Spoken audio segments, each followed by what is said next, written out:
There's a quiet stretch of Carolina shore where the world forgot the rush.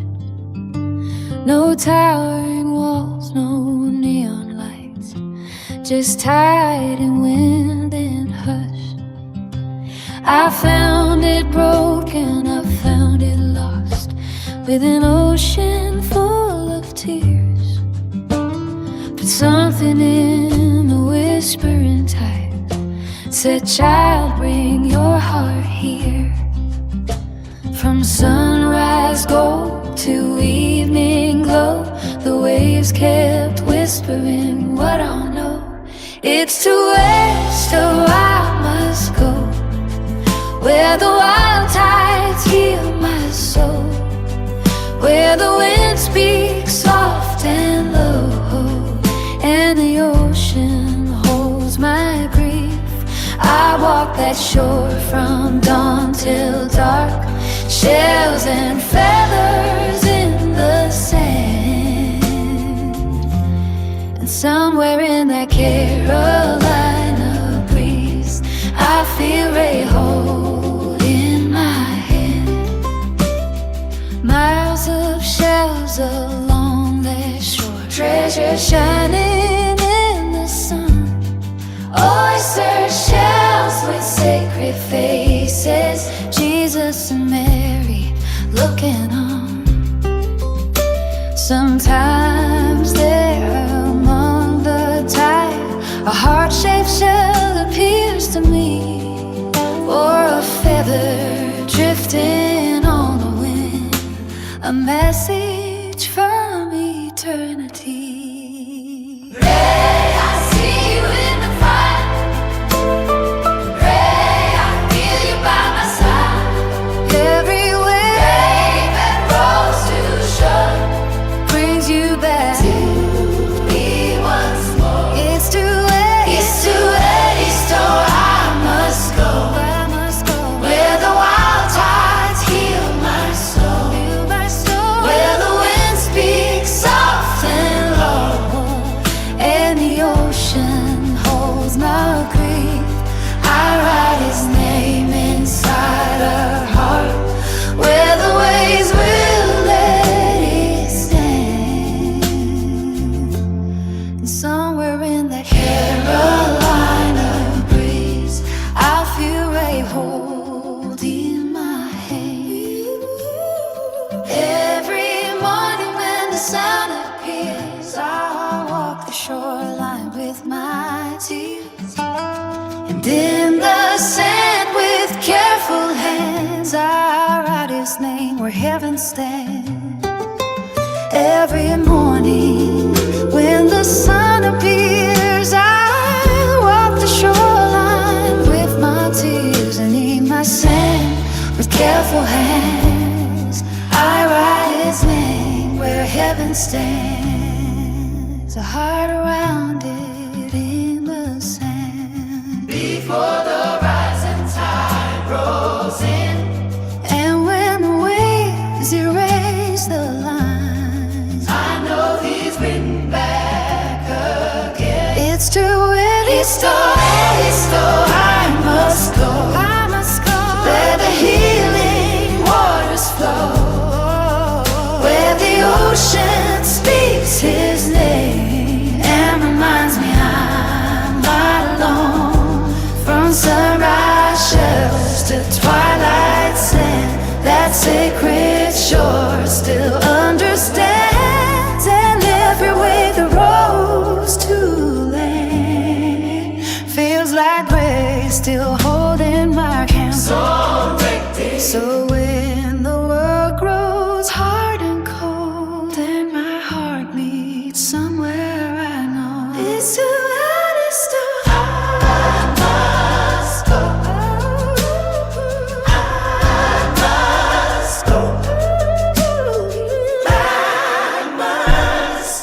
I must go. I must go. I must go.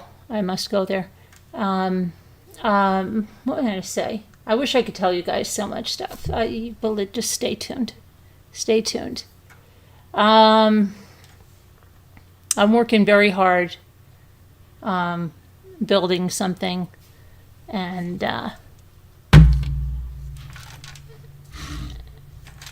it's going to be spectacular. And I've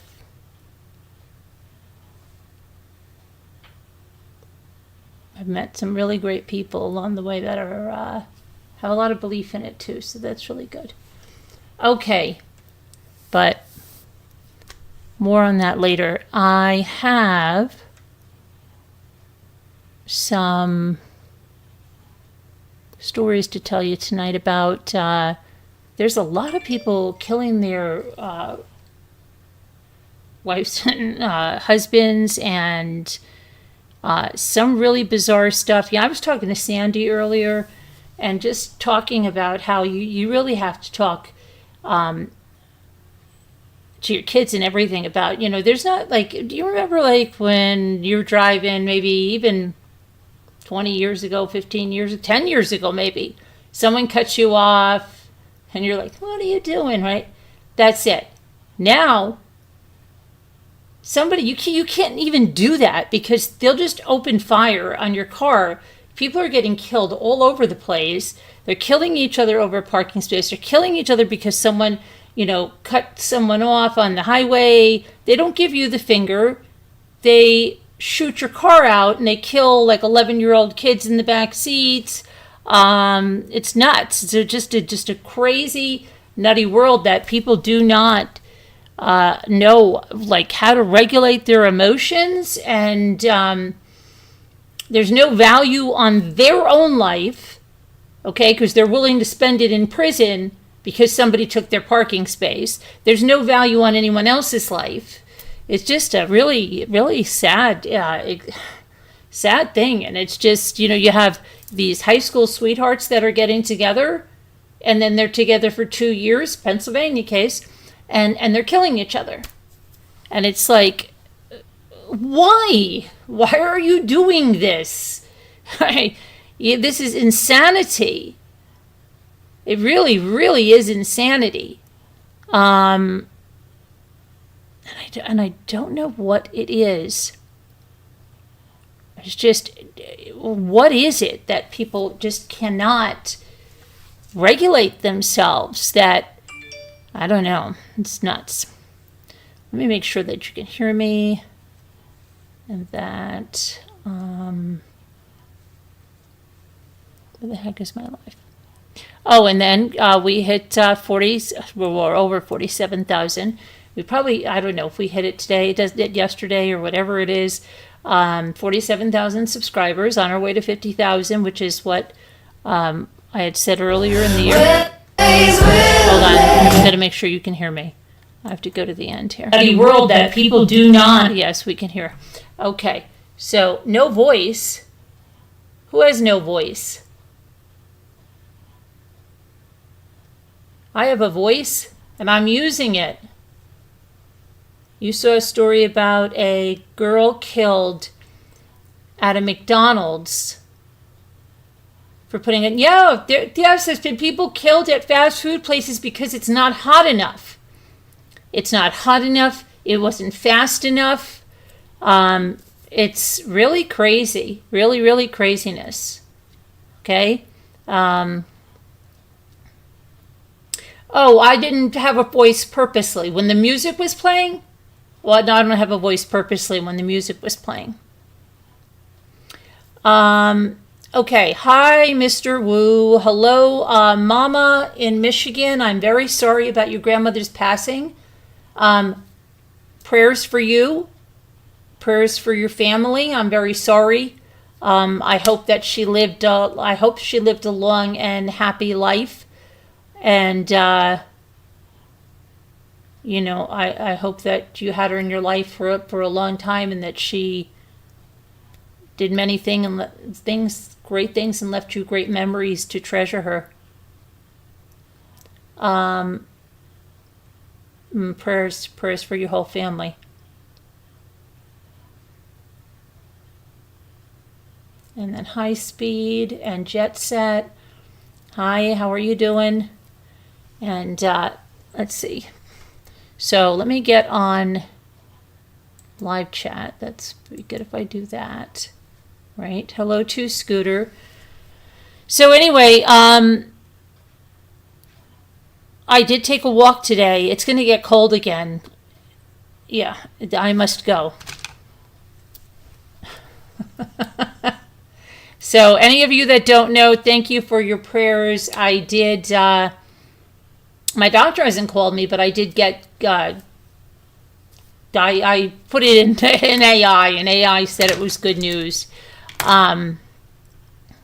with the breast biopsy. So it's essentially just a duct that was a little thicker. That's all. Thank God. And what else do we have? So there was something else I had to tell you before we start this. Oh, yeah. Do you guys remember?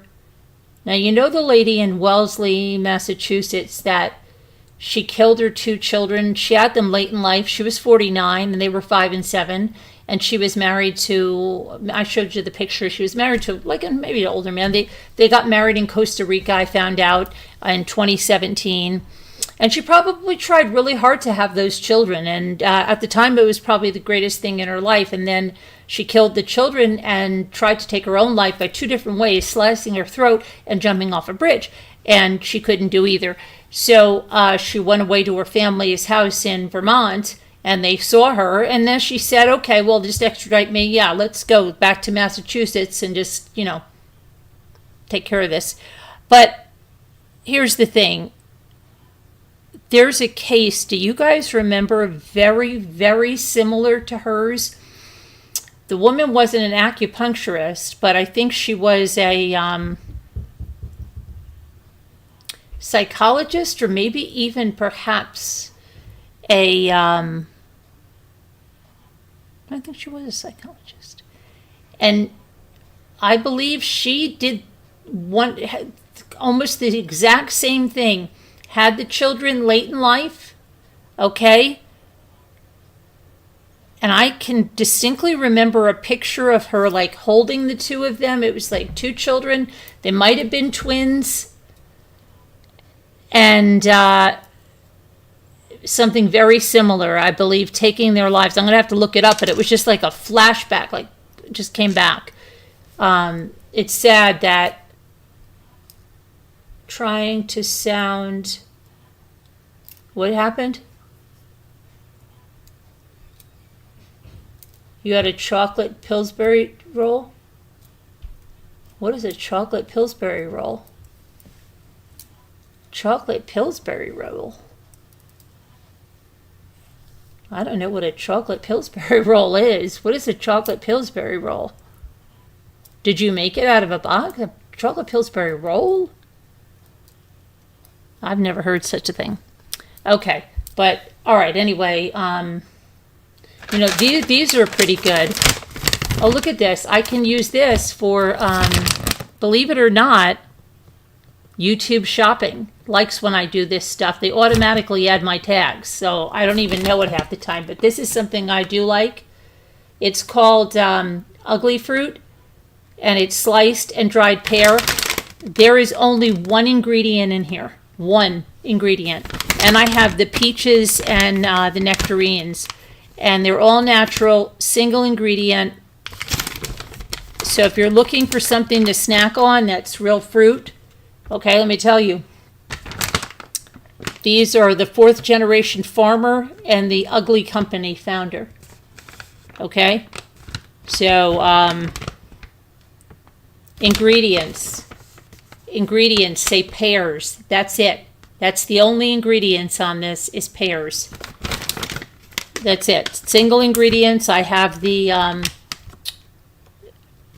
peach and the nectarine.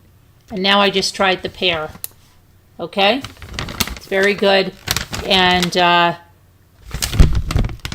they look like that inside. And there's no sugar. There's no... that's it. 0 added sugars. There's nothing but pears. That is it. Pears. It's the only thing that's in here is pears.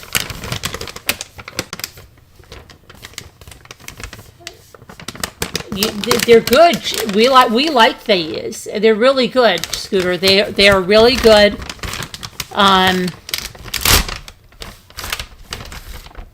This is what they look like, and they're really good, Scooter.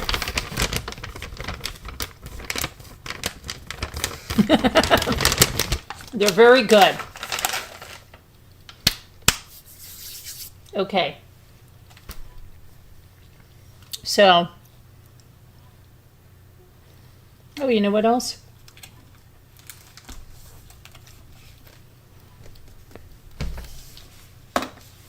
I was also sent some books to review. This is New Growth Press, and then Penguin Random House, but I don't, right here. There's my paper on it. I've got to get, I have a stack here. This is about struggles after the birth of Maya. These books are getting pretty intense. And then we have Nice Work. There's a cat in the wheelbarrow. So I have to get those done. Oh, and I have a height chair and a baby monitor. Pretty high-tech one that I have to review. And then I have to give them to Michael and Gia. Okay. Then, I bet it's possible. Well, you know what? That guy, Dylan, when we were, that guy that killed Dylan Rounds, he had, did you see in his old Dodge Caravan, he had a dehydrator out there in the winch, on the dashboard. Did you see that, high speed? He said he was drying mushrooms. You can get these at Sam's Club. You probably can get them other places, but you can get them at Sam's Club. Okay? Okay. Anyway, let me tell you about these let me tell you, what do I tell you? I underpromise, I overdeliver on the true crime and the content. So I'm already going to be over-delivering, and I'm going to give you over what I promised you in the thumbnail. So I'm going to tell you about this Massachusetts couple.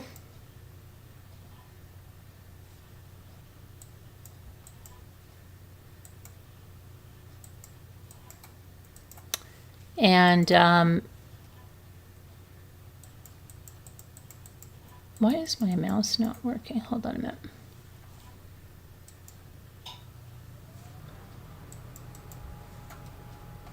There must be some reason my mouse is not working here, I think. Oh, my mouse is working. What happened? Hold on, let me see something.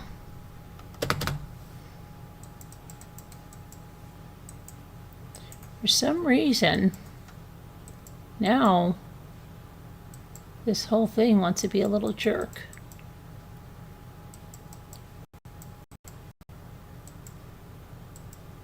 Well, there, now it finally listened to me after I don't know how long. Okay. So, the husband kills his high school sweetheart. Why does it seem like I'm frozen? And then he takes his own life. Why does it seem like I'm frozen? I just want to see if see, something's wrong. Feels like it's really being slow. Okay. So now look at this couple, right? You guys say, oh, wow, they have it all. They have it all.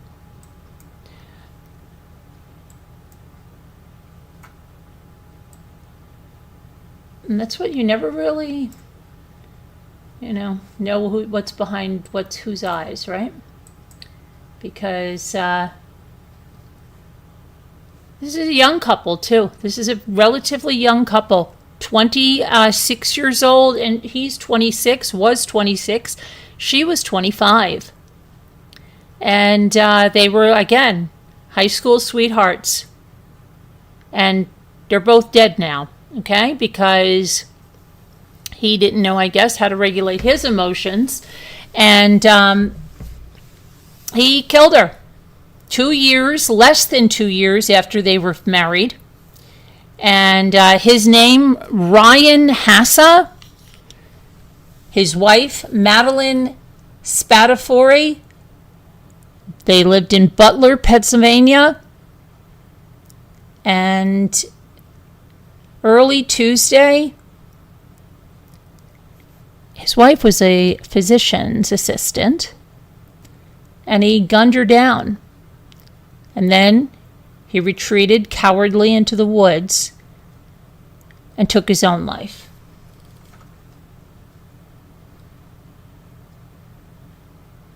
He called his parents, okay, after he killed his wife, he called his parents and he confessed to them, and then he killed himself. During the brief call, he confessed to killing her, and he threatened to take his own life.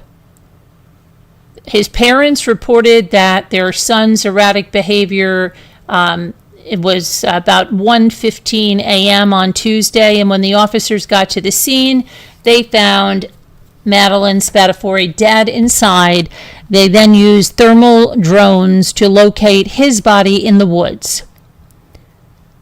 His wife sustained multiple gunshot wounds, and he had one fatal injury. They got married in September of 2025. Not even married 2 years. They both graduated from Seneca Valley High School in Harmony, Pennsylvania. Think about those. That's like that poor girl Athena. She lived in paradise, and do you know he was part like on the crossroads. I think there was hope and faith. It's really, they graduated from a school in Harmony, Pennsylvania. Let's see. She graduated from high school in 2019. Then she graduated summa cum laude with a degree in health services in 2023. And she worked as a critical care physician's assistant at a hospital in Pittsburgh, Pennsylvania. And I assume this is probably them in high school together, maybe to the prom or homecoming. It's in the fall. It's probably homecoming.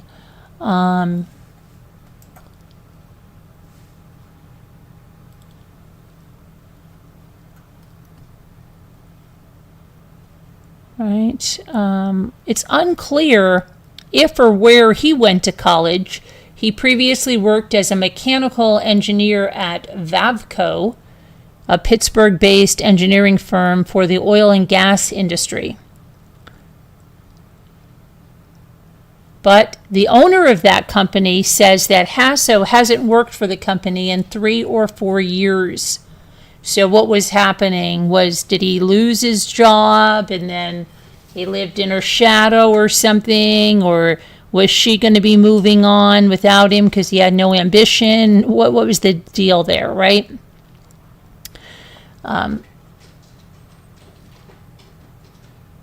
He looks very different there,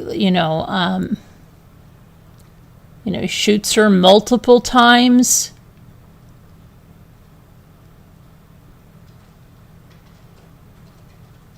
Just crazy. Crazy.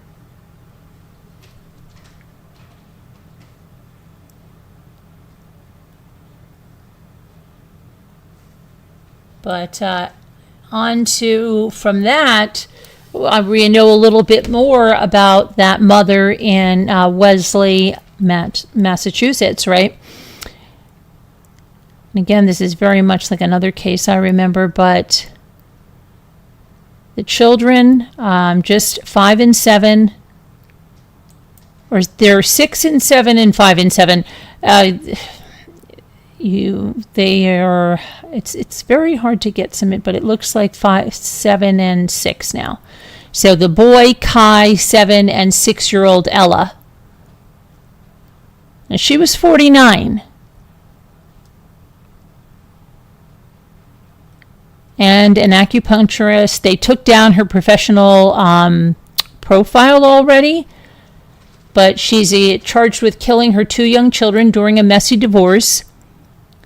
And she made a chilling confession to the police when they found her crazed at her aunt's house, according to the legal documents. She said, and I quote, "I strangled them and then I tried to kill myself." This is Jeanette McCausland, 49 again. Let me see if here's the children, that beautiful life she took. And here, this was her in better days. And she looks very familiar. I swear she almost looks like an author that I had on the show once. And it's freaking me out badly. But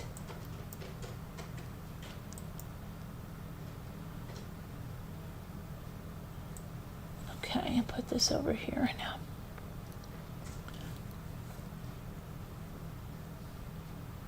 And she was an acupuncturist with New England Integrated Health, and she'd been in this fight to get custody.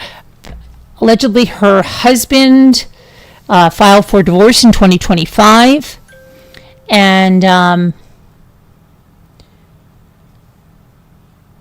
just terrible what she did here. She's being held at the Marble Valley Correctional Facility in Vermont, where she faces a fugitive from justice charge during a Monday appearance in Bennington County Superior Court. She appeared to be wearing, I think it was the turtle suit. She was on a video, call in the court from like Zoom. She answered yes, sir, as she waived her right to challenge extradition back to her home state. And she had been fighting again to get custody of the children after her husband filed for divorce last October following 9 years of marriage. And I believe they were married in 2017, so I don't think it was 9 years fully. Now, the father is Samuel McCausland. He was seeking custody and the family home, according to the court filings. Okay, so for custody in a family home, again, this is another thing I was talking with Sandy about, and I was saying, King Solomon, right? We know that. How did he decide who the real mother of the child was, right? When he said, okay, you two are fighting over this child, then how about we just cut the child in half? And the birth mother is it, no, take the child, right?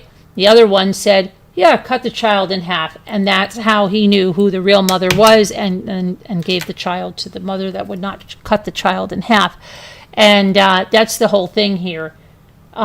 You're willing to sacrifice your children's lives because you didn't get your way. It's quite crazy, and yet you'd say, okay, well, she was going to take her own life, so in her own head she must have been mentally ill and was going to go with them, but she didn't succeed in taking her own life. She tried to slice her throat, she didn't do it, and she could not do it on a bridge. But she successfully ended the lives of a 6 and 7-year-old child that had their whole lives ahead of them. It's just, people are just crazy.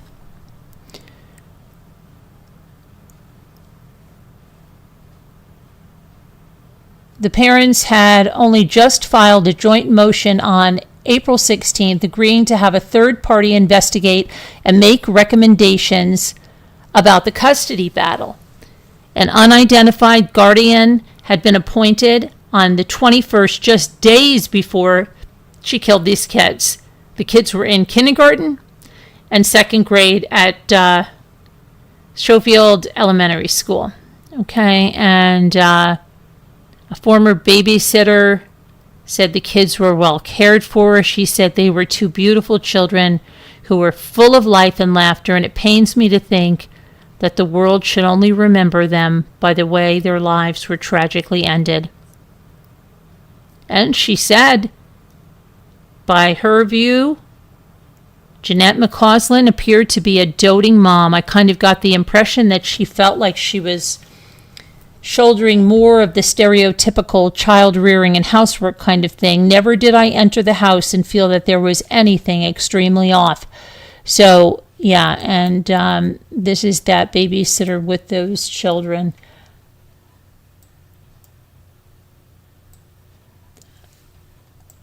That she took.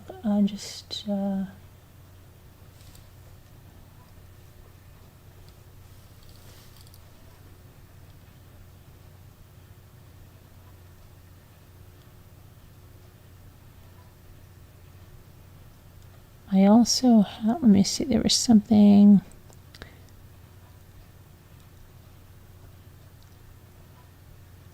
There was something with a neighbor that said, you know, they told him that the worst thing you could ever imagine is what happened there.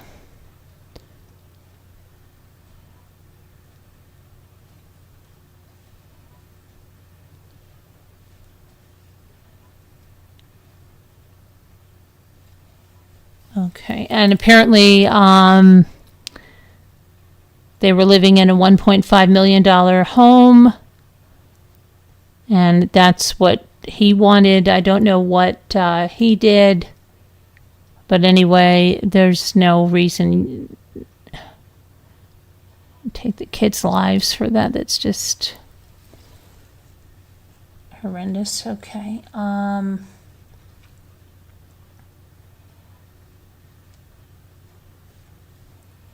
Let's go to now, so I over-delivered on that stuff already, but we're going to go to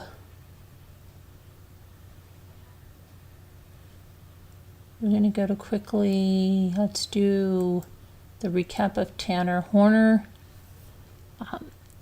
I don't know, the jury's out. Some people are saying they may finish tomorrow. Maybe closing arguments will be Friday. Oh no, there's no court Friday. Will be Thursday or something, I believe.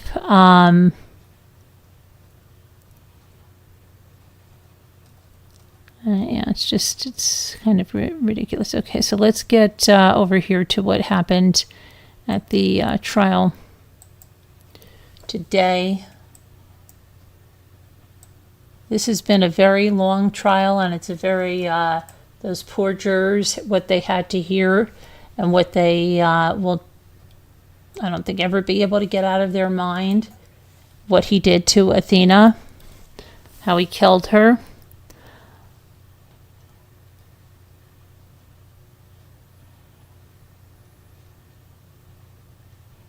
Just horrible. Okay, so first up, and then so many people are blurred, okay? But they had a former neighbor. She was identified only as Michelle. This is, yeah, these people are either called like ma'am or by initials, and this is what they look like in live court, like that, okay? So she was called to the stand and identified as Michelle. She said that she was, that Tanner Horner was friends with her son when they lived in the same neighborhood. And she said that Horner and her son have Asperger's. She said her son was 11 when he became friends with Horner, who is 9. And she said the neighborhood boys would bully both her son and Horner. They would beat them up, she said. She recounted a story when 3 neighborhood boys came to her house because they were coming after her son, and she called the police and had the boys arrested. She also said something like she was singing, I think, the theme song, bad boys, what you gonna do? Yeah. She told the jury that Horner was often locked out of his house and would come over to her house to play with her son. She said she would give them snacks, and when Tanner Horner's grandmother came home, she would let him go back to his house. She said that she witnessed Tanner interacting with his younger brother, saying he was kind to his younger brother, I believe is 10 years younger than him. She testified that Horner was staying in his mom's room at his grandmother's house, but when his mom came home, he had to move out to the shed. She said that after her son helped him clean up the shed, he came home and told her, "Mama, it's terrible." When asked to describe ways in which Tanner Horner was not neurotypical, she said Tanner was not as mature and that he acted younger than his age. She said that, to her knowledge, Tanner did not have many friends, and she thought of a time when Tanner and her son had a joint birthday party, and she said she met Tanner's girlfriend and that he was so excited about her, and she told the jury that she never saw Tanner act out. And during cross-examination, she said that her son is now married with 2 children. She said the last time she saw Tanner was 2011, with the exception of one run-in at a gas station. How did they find these people? Like, hi, when's the last time you saw him? 2011. Okay, all right. 15, yeah. Would you come to the court? Okay. Then another friend identified as Jay, and this guy was so nervous. They're like, "What's the matter?" He's like, "I'm just very nervous, very nervous." So he came to testify, and this is, again, he was blurred out. And this is what you saw. Like, it's like you wake up in the morning and you don't have your glasses or your contacts in, right? Anyway, he explained that he was very nervous when he was asked, and he said that he met Tanner in 2014 through a mutual acquaintance. He said that during the time that he and Tanner were friends, Tanner started dating one of their acquaintances. They later broke up, and he said that when Tanner stopped seeing that acquaintance, they kind of didn't see each other much anymore. And when Jay got married, he saw Tanner even less. He said in 2021, okay, he and Tanner reconnected, and listen to this one, and Tanner helped watch his son while he was at work. Yikes. He told the jury that when he learned of Tanner's crimes, he was shocked.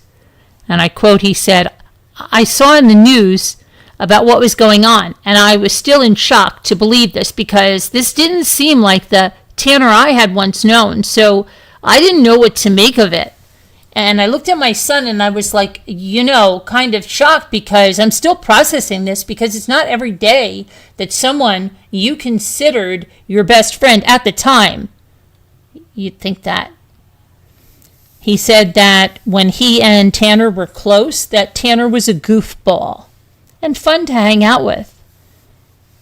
When he was asked to talk about what he knew about Tanner's home life, he said that his grandmother was always nice to him. He said that Tanner's grandfather was tough on Tanner and that he had seen him yell at Tanner on several occasions. Jay said Horner's mother was not around much and that she was mostly cooped up in her own room, asleep most of the time. And he said that Tanner's friend, Jay, tells the jury that in one of Tanner's past relationships, that he constantly hit his own head because he'd rather hurt himself than the girl he was with. A lot of times, she'd cut him off and wouldn't listen to him, and it would make him upset.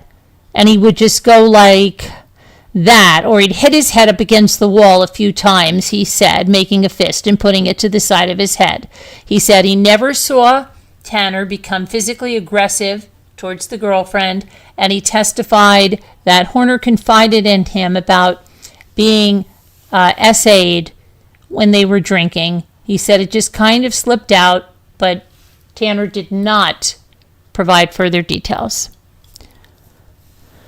And then he testified that he saw Tanner smoking marijuana, but that other than his mother, Tanner was not surrounded by a lot of people who did drugs. Then there was the cross. And Jay testified that he and Tanner did other drugs together, including Molly and acid, both of which he got from Tanner. And he testified that prior to getting those drugs from Tanner, he had not taken either of them.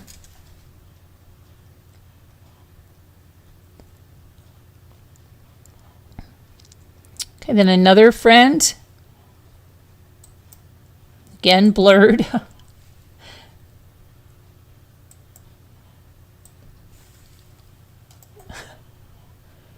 This is crazy. I don't think I've ever seen another trial like this much blurring and stuff. So another friend was called to the stand. So they explained that this friend here that's testifying is a convicted felon. He had been convicted of aggravated assault with a deadly weapon and assault and family violence with impeding breathing or circulation and assault causing bodily injury to a family member. His friend explained that he met Tanner when he heard him playing music, and he went up to Tanner's house to see what was going on, and he told the jury that during their friendship, Tanner was in a band. When asked about Tanner's problem-solving skills, the friend testified that sometimes Tanner would not respond rationally, and that problems seemed to escalate in his mind further than it needed to. He also said that Tanner struggled with social cues and was not able to read the room. Do you know how many people struggle with social cues and are not able to read a room? Many, many people. Okay. Those are the kind of people that, you see the wife and she'll like kind of kick the husband under the table, and then he'll be like, "What are you kicking me for?" Right? That was kind. Yeah, not reading the room. Lots of them. Thankfully they don't go on and kill people. He recounted one occasion when Horner was trying to track his calories using an app on his phone and forgot to remove the mayonnaise from a sandwich, and his calorie count was high. He got really flustered, and instead of breaking it down and checking it at the app, he started shaking and rocking back and forth, not sitting still. You just see him too anxious. That could be. Sounds like he might be on some drugs too. Those could be drugs. Okay.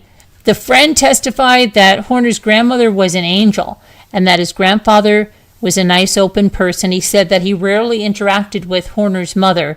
Under cross, when he was asked if he understood that Tanner's original story about the circumstances under which he kidnapped Athena was a lie, the friend said, "I do." Yeah, because a lot of these people think that his story that he hit Athena with the truck and then didn't know what to do was the story. We've seen that on the stand already.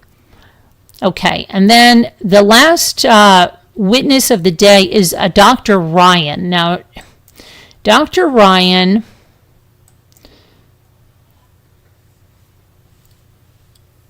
let me get her picture here.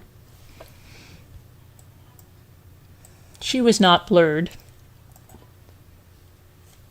Okay. And her hourly fee as an expert witness is $700 an hour. And she said that's the standard in her field. She is a doctor. And let's see, she's a board certified in general psychiatry. She's a DO. She's child and adolescent psychiatry and forensic psychiatry.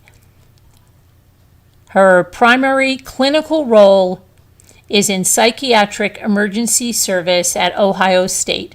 She also works in the pediatric crisis department at Nationwide Children's Hospital, and she does both outpatient and inpatient work. She is also the medical director of the Institute of Law, Psychiatry, and Public Policies. which she describes as a think tank that assists in advising state legislature and judges.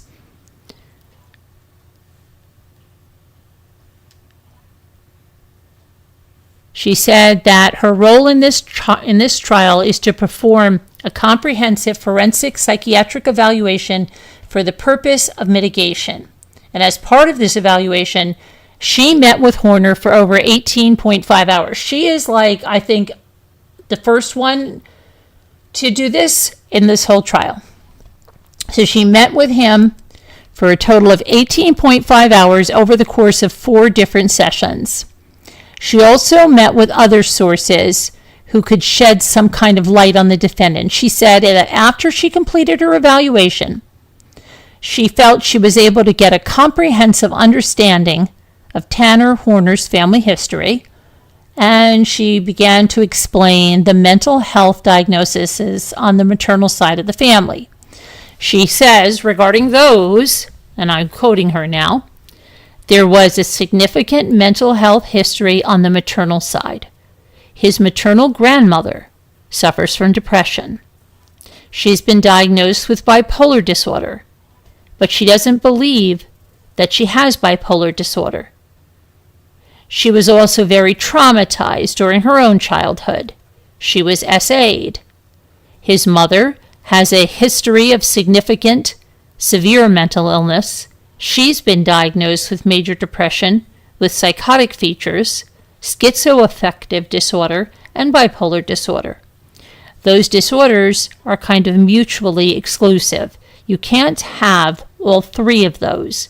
But from reviewing the records, she has been psychotic, and it didn't appear that that was only in the context of substance abuse. That persisted even outside of substance use.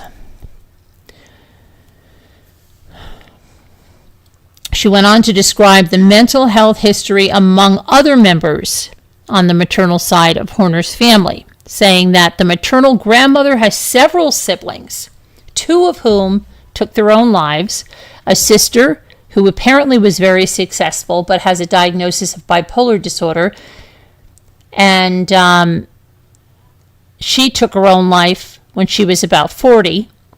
There's also a brother who took his life by his firearm, and the grandmother has other older brothers who have been diagnosed, one with paranoid schizophrenia, another with bipolar disorder. She then went on to describe the paternal side of Horner's family and said that it showed a similar mental health history.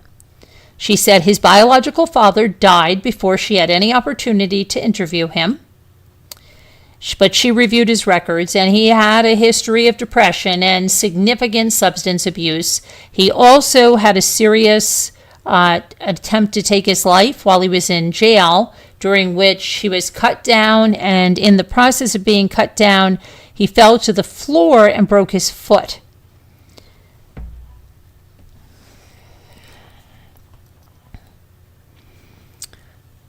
Now, talking about Tanner's mental health diagnoses, Dr. Ryan says that he has Asperger's disorder, autism spectrum disorder, as the diagnostic category changed, major depressive disorder, recurrent and severe. He has had ADHD, significant attention deficit hyperactivity disorder that has been there since childhood. He's also received the diagnosis of bipolar disorder, which was also in his medical records. Then she was asked to tell the jury about the medications that Tanner had been prescribed. She said he was prescribed what they call stimulant medication for ADHD, which was Metadate and Concerta. He's also been prescribed Trotera, and that was prescribed recently prior to this offense.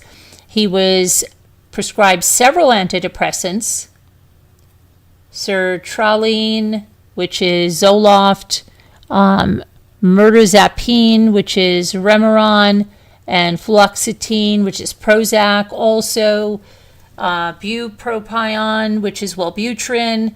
He has been prescribed 2 antipsychotics, although it appears that they were prescribed more for sleep disturbances than any actual psychosis. Olanzapine and quintiapine.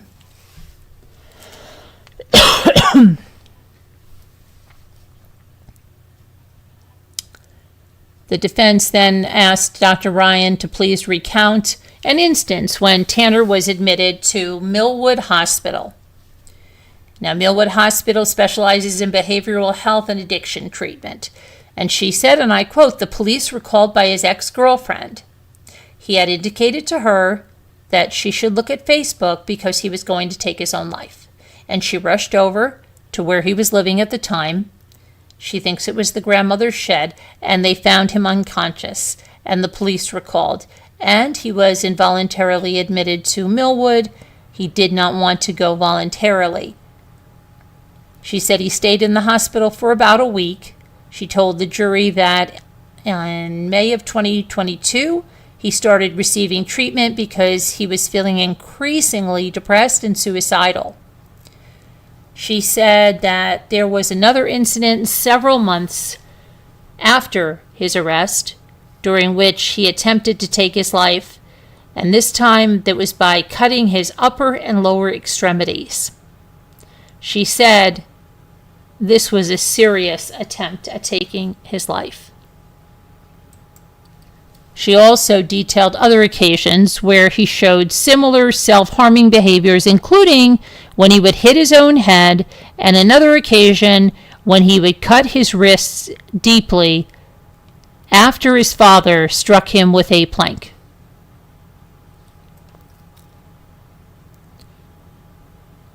She said that he meets the diagnostic criteria for both autism spectrum disorder and a neurodevelopment disorder related to fetal alcohol. She explained how his diagnoses impact stress and his understanding of right and wrong. But he knew the difference between right and wrong because he was cleaning up, ma'am, and he asked for the truck that he used the day before, ma'am. Okay. She also said he clearly meets the diagnosis for major depressive disorder and that he meets the diagnosis for ADHD. And she said that he had a particularly severe form of ADHD that could be related to prenatal exposure to alcohol because it affects a fetus's frontal lobe. And then she said that could account for his tendency to eat coins as a child.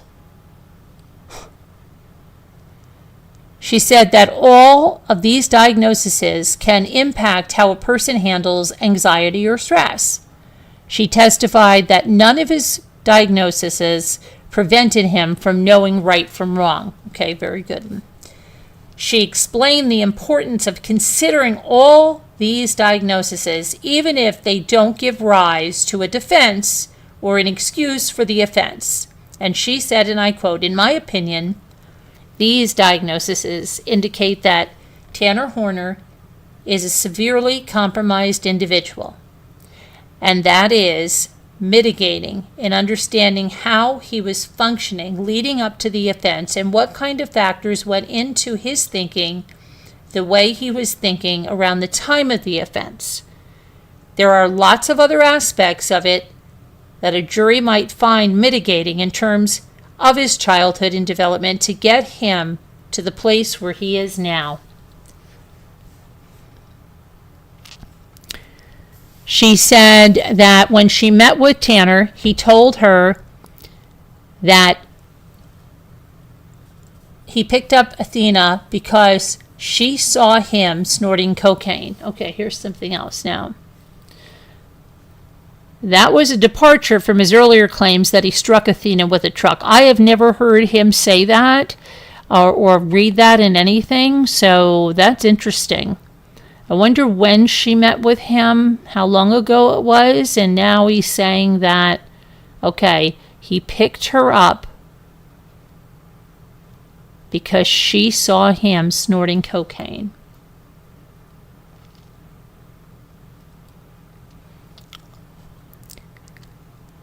The doctor explained that this caused Tanner to catastrophize and imagine the worst possible outcome. She said he was afraid of losing his job, and because of his laser focus on his son, he was so distraught over the consequences of losing his job, and he was afraid he would lose his son too. Ryan said Horner's jump from point A to point Z was completely unreasonable. She said that he spoke to her about assaulting Athena despite the fact that he denied it at first. She said he finally told her the truth about the assault, and the only other time that he had a similar demeanor was talking about his own SA when he was 10. She said he seemed to be deeply ashamed and remorseful for what he had done. When asked to tell the jury about the point at which Horner decided to kill Athena, Dr. Ryan said he was pretty clear that he did not decide to kill Athena until she was in the truck. And then he began to think, now I'm in even worse trouble than he was before. I think he described it as he snowballed into an avalanche.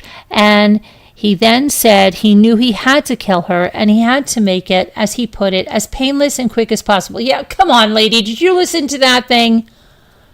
So he tried to, as he put it, snap her neck, but it's not like in the movies, and it wasn't working. And so he attempted to strangle her, and he had a number of attempts to strangle her, which were unsuccessful. She said that his actions were a combination of ambivalence and incompetence, but she didn't think it was sadistic or that he derived pleasure from Athena's suffering. No, what about when he was screaming to her? Shut up or I'm coming back there. Right? And he stomped her to death. What about that, Mrs. Dr. Ryan? She told the jury that Horner was under a significant amount of stress leading up to Athena's murder.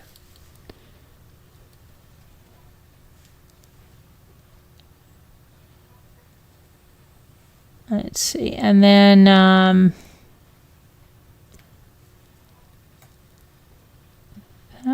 let me go over here.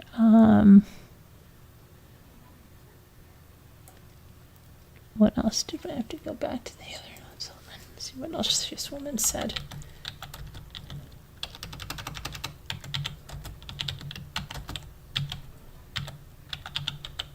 I think her cross is tomorrow.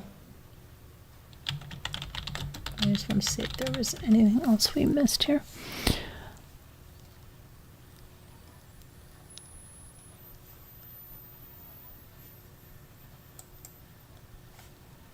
So the cocaine story is very new, right? Because we didn't hear that before today. Nope. All right, so then let's go over here. She testified about some of the stress factors that were plaguing him in the weeks leading up to Athena's murder, including problems with his fiancée and his son, new delivery routes, money issues, and unsanitary living conditions.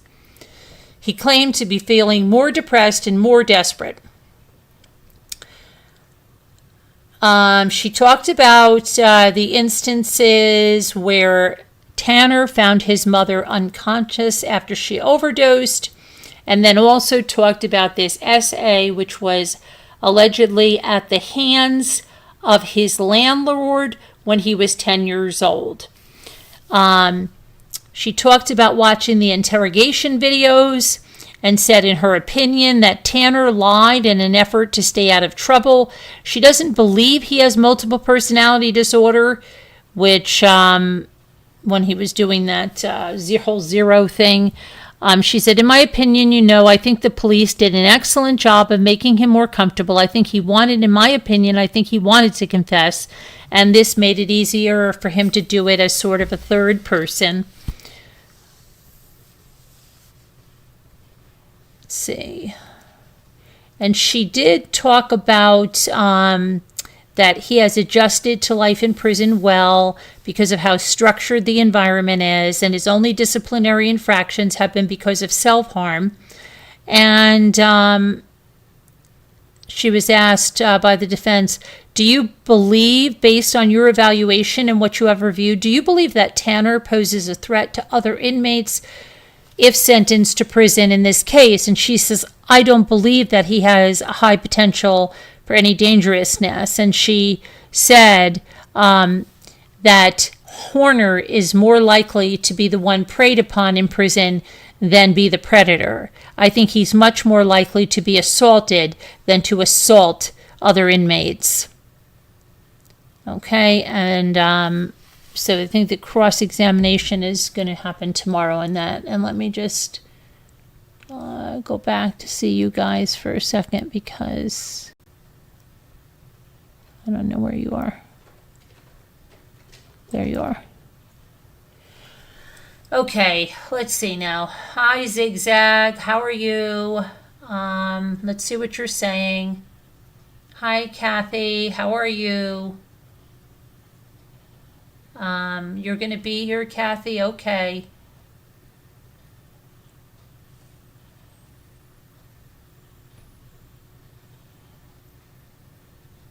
Okay, let's see now.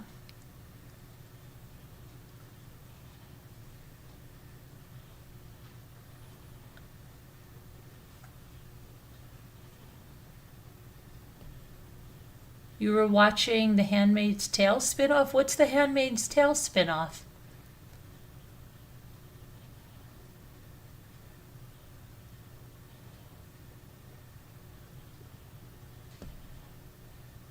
Which one is The Handmaid's Tale? Hi, Pet Nanny Nancy. How are you? How's it going? You need a time, Kathy? You need a time for what, honey? What do you need a time for, Kathy? What's Kathy need a time for? Kathy, why are you crying over there? Kathy's crying and then she's surprised. And then you're in Washington? Okay.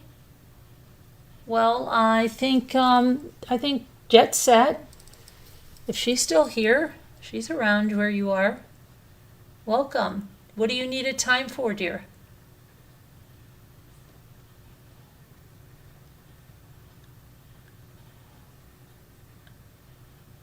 Oh, my live? We're live right now, hon. You're right here. You're right where you need to be.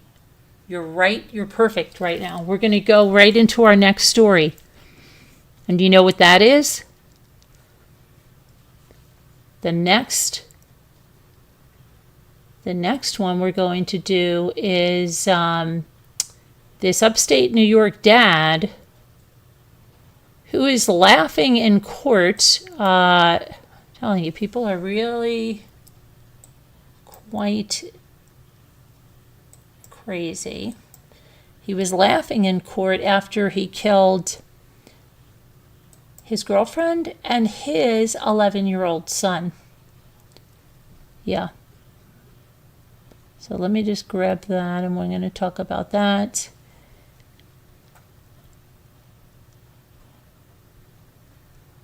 Just sit tight, Kathy.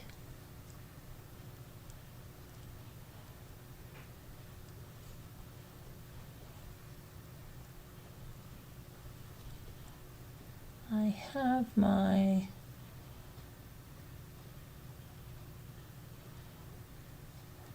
I think what I did with that. Okay. I'll just go over here and get this.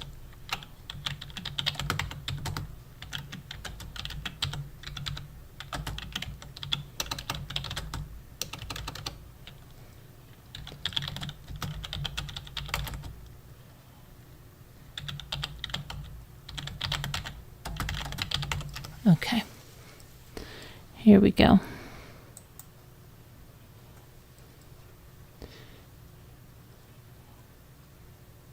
So his name is David Huff.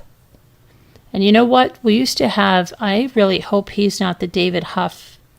I really hope he's not the David Huff that we have we had a beautiful golf course, and it was like a resort. It was called the Huff House, and it was right near me. It's turned into a Orthodox Greek monastery now.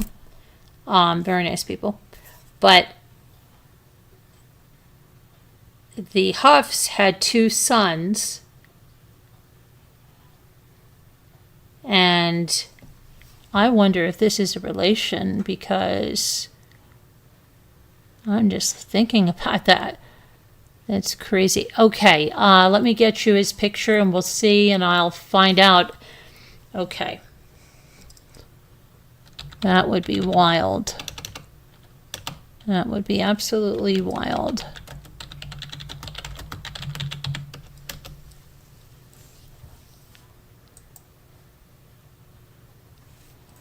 Okay. Let's get a... sure he's laughing in court about this. Again, killed the girlfriend and his 11-year-old son.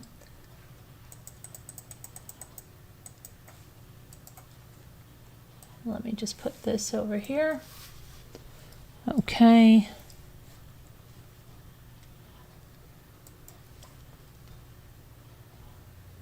He couldn't hold back smiles and laughs as he admitted to shooting his son and girlfriend at close range in Syracuse last year.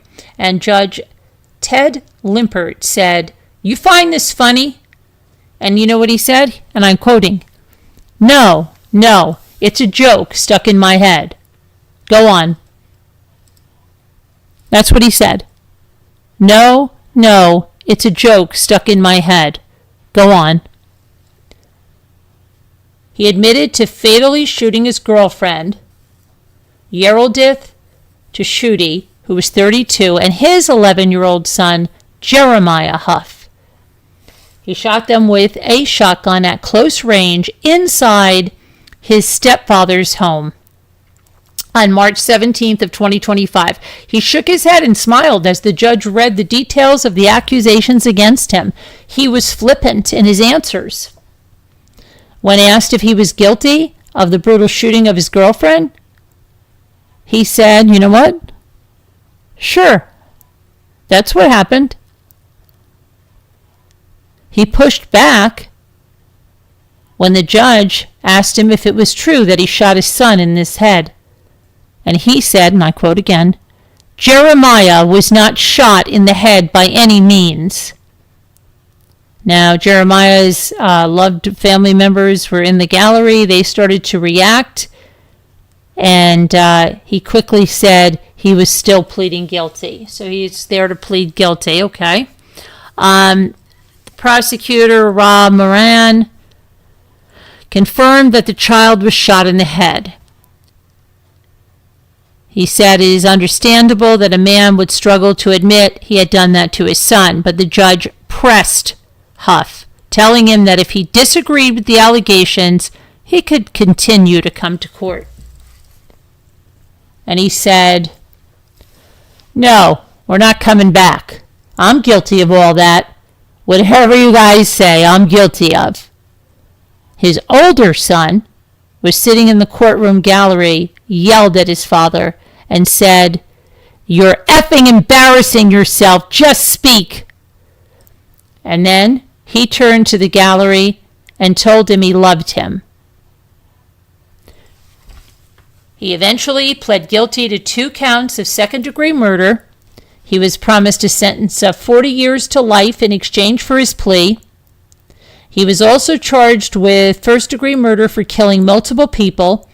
He faced life in prison without the possibility of parole if convicted after trial. The first-degree murder charge will be dismissed as part of his plea agreement. And he was also accused of firing at his stepfather. He was charged with attempted murder. He did not plead guilty to that allegation. His defense attorney, Sean Chase, said that Huff has always accepted responsibility for the shooting. The proceedings took over a year because Huff was being evaluated by experts to determine if there was a potential mental health defense. On Tuesday, Chase said the experts concluded that any mental defects he suffered at the time of the murders were the result of voluntary intoxication by drugs and alcohol, and he was also found competent to stand trial. They don't know what substances he was using that night or what levels he was at. And the night of the murders, he left the home before police arrived, and they searched for him overnight into the next morning. It was later discovered that he'd been hiding in the Upstate Community General Hospital for some of the manhunt looking for him. He was arrested by state police at 9:30 a.m. the next day, walking on West Seneca Turnpike near the scene. Now, let's see here.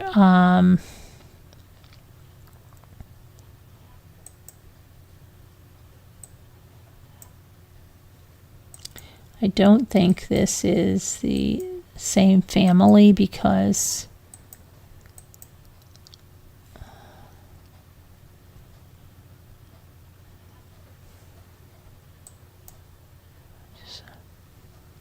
Jeremiah Huff. This is his son's obituary.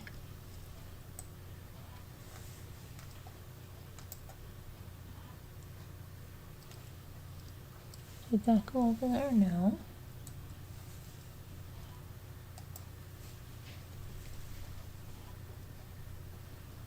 Jeremiah Huff, 11, of Clay, passed away on St. Patrick's Day, Monday, March 17th. Jeremiah was a vibrant, adventurous young boy who lived life with a heart full of curiosity and a spirit of determination. A proud student at Gillette Road Middle School, he excelled as an honor roll student. Jeremiah had a natural enthusiasm for the world around him, especially for the outdoors. He loved spending time in nature, exploring his passion for rocks, fishing, and camping. His love for the water was matched only by his energetic enjoyment of sports he played: basketball, baseball, and soccer. He excelled at skateboarding, taking lessons at Black Mamba to hone his skills. In addition to his many interests, Jeremiah was a loving pet owner. He had a menagerie of pets. Beyond his love for adventure, Jeremiah had a unique personality that shone through in his kindness and warmth. He had a particular fondness for music, especially Metallica, Eminem, and Pantera. Jeremiah had a love for talking and often starting conversations with his favorite phrase, "Can I tell you something?" His curiosity about the world and people made him a joy to be around. Jeremiah is remembered for his bright smile, his boundless energy, and his genuine love for life. Jeremiah is survived by his parents, Samantha Gallup Peltier and Kurt Peltier.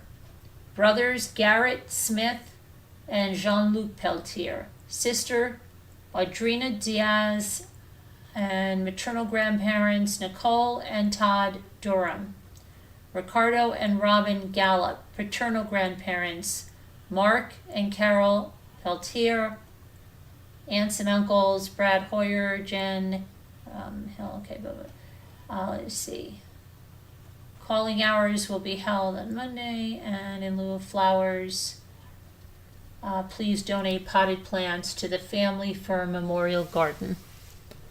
Very sad stuff there. And the girlfriend, the girlfriend that he killed,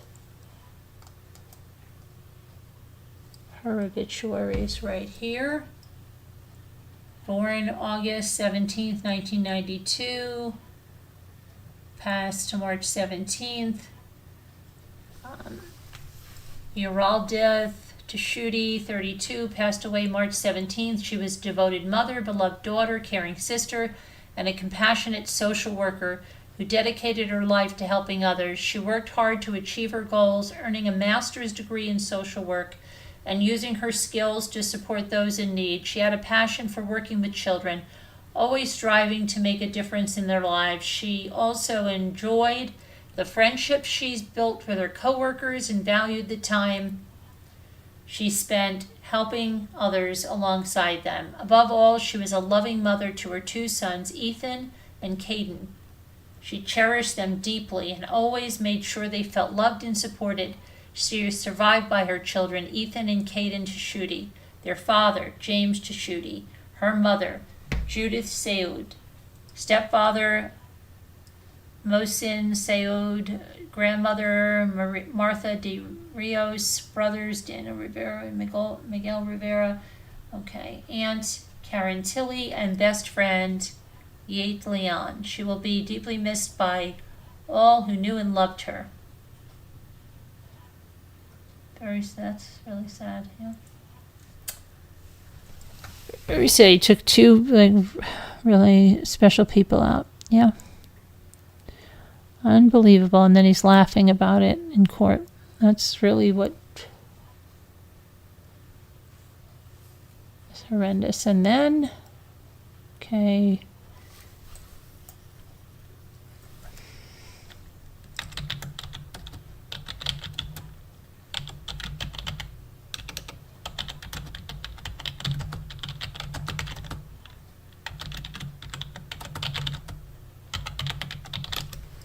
Okay, we have the UMass, and his name is Jeffrey McDonald. Now, you know who Jeffrey McDonald is, right? It's not the Jeffrey McDonald, but you know who Jeffrey McDonald is, right? He has the same name, UMass Amherst Chef of the Year, Jeffrey McDonald. You sound like a great guy? Well, not so much. Okay, so here's Jeffrey McDonald.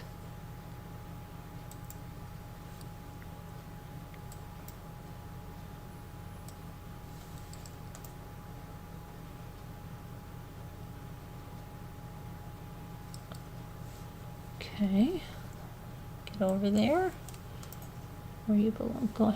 There you go. So, he was an award-winning Chef of the Year at the University of Massachusetts Amherst. He admitted to police that he intentionally beat his wife, Emma McDonald. He beat her to death using his hands, his feet, and a variety of other objects. Now, he is a 36-year-old. He said it was his intent to kill his wife, and in doing so, he did so inside their room at the UMass Campus Center Hotel. Police responded to the hotel at 7:40 p.m. after there were reports of an emergency when a violent struggle broke out between Jeffrey McDonald and police. And after subduing the crazed chef, officers entered the room, and that's when they discovered that Emma McDonald was lifeless inside the room 413. Emma was a 31-year-old staff member at the university. She was pronounced deceased. Given the significant nature of her injuries, it was apparent to investigators that her injuries had resulted from a violent assault. The university sent out an email to the staff that there was no threat to the campus. McDonald was arrested and charged with the first-degree murder and one count of assault and battery on an officer. He pled not guilty during his arraignment at Eastern Hampshire District Court on Thursday. His arrest comes 9 months after being named the 2025 Chef of the Year by the American Culinary Federation.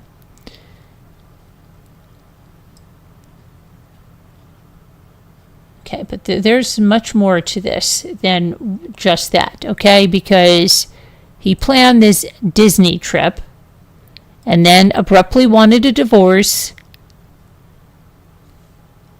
and then killed his wife. So let's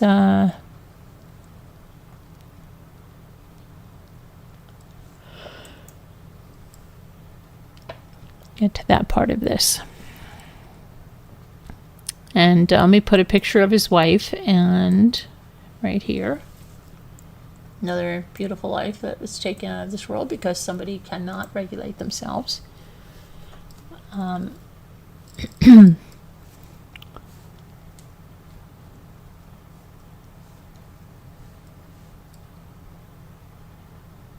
McDonald, 31, was an accomplished baker.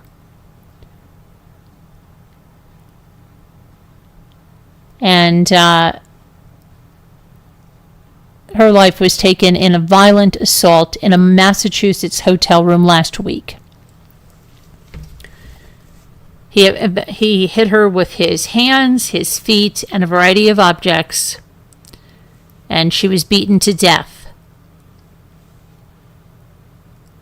She had expressed concerns about her husband, the award-winning chef, in the days prior to her murder.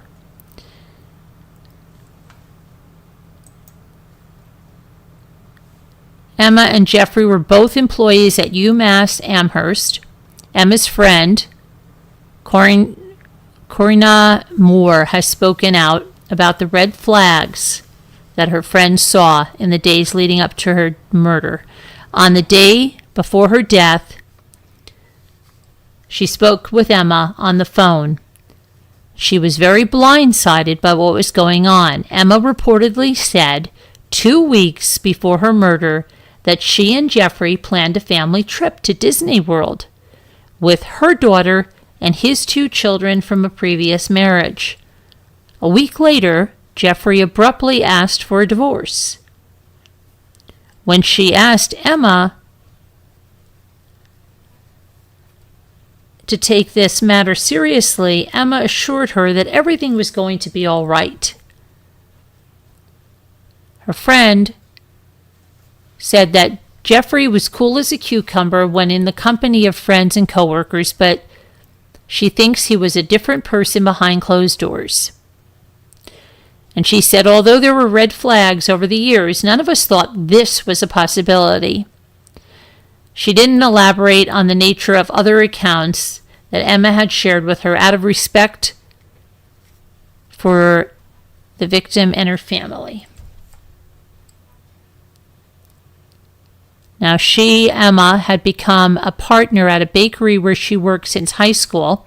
The couple who owned the bakery said in a statement how she excelled at her work and commitment, pride, and her signature smile.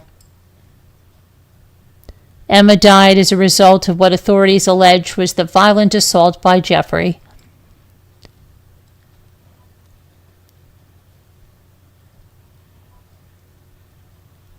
And somebody said he would be nothing without her, said the friend, adding that Emma would test his recipes and offer advice.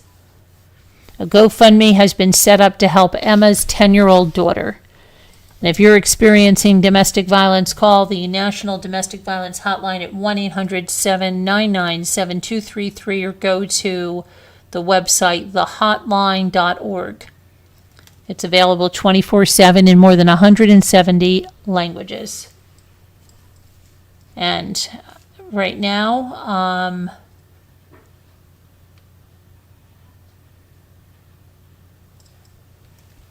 I have fulfilled not only what was on the thumbnail, but I've over-delivered with other stories, so that's good. I'm ahead of schedule there.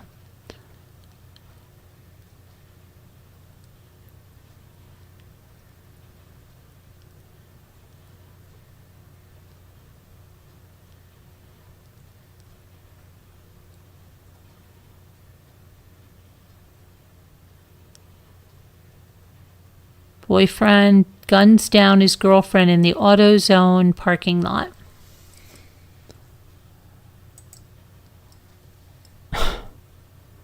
It's just astounding, isn't it? How many?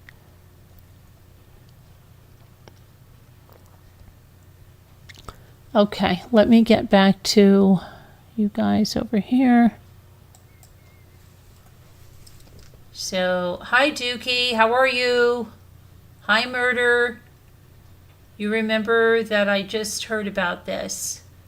What did you just hear about, Kathy? Hi, Jump Az. How are you?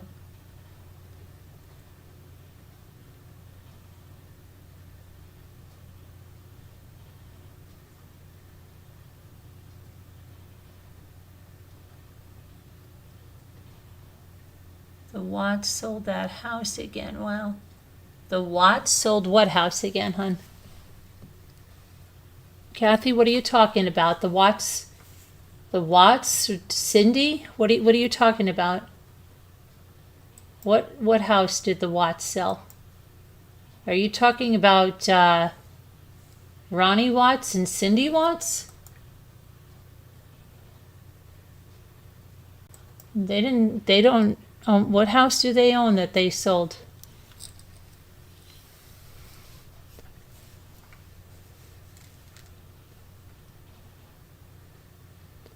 I'm following Athena and the Watts case. The Watts case is over. What's to follow in the Watts case?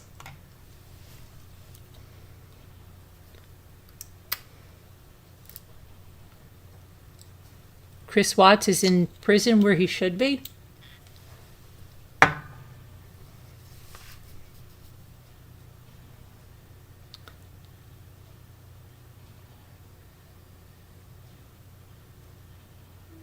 Yes, the Athena case is very sad. Hi, Pet Nanny. Hi, Murder. Jen.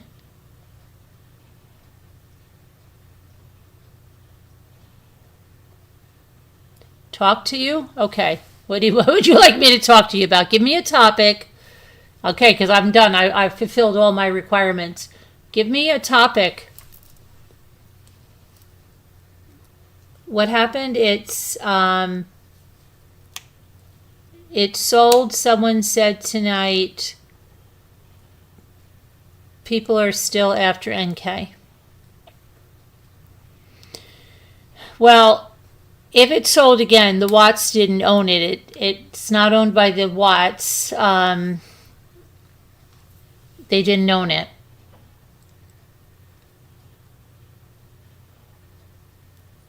It's already sold 2 times or something. So, okay, what's going on? What would you like to talk about?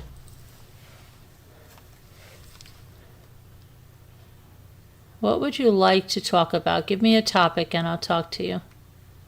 Let me just check. I just have to put my phone on the charger. Just 1 second, please. What's my favorite topic? You know about favorites, right? You know what?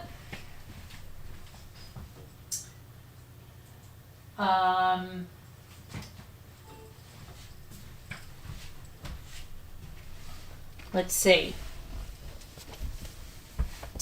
Favorite topic besides that?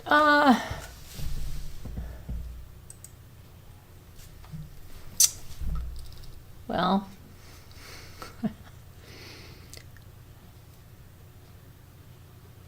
South Carolina, how a lot of people are moving to South Carolina since I've said that. Do you know how many people are moving to South Carolina since in my family? All of a sudden they're moving to South Carolina.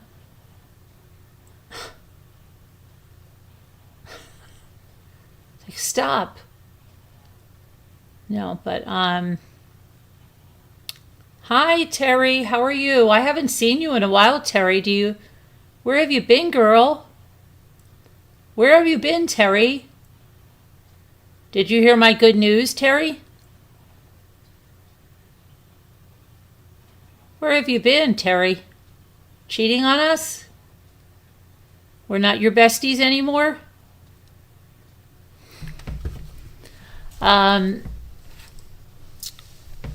Scooter, your Terry bestie is here. Oh, yeah. Yes. I believe I will, Mr. Wu. I do believe that.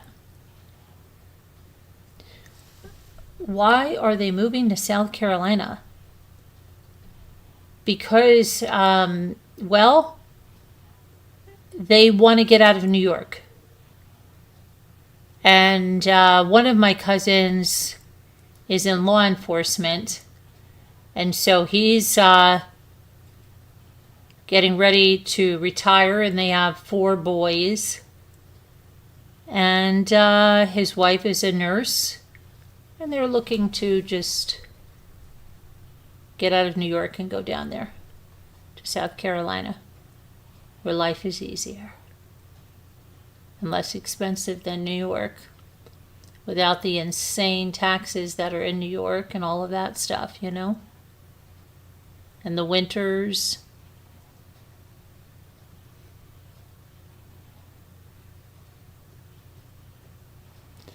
We'll always be your besties, but you've been missing us.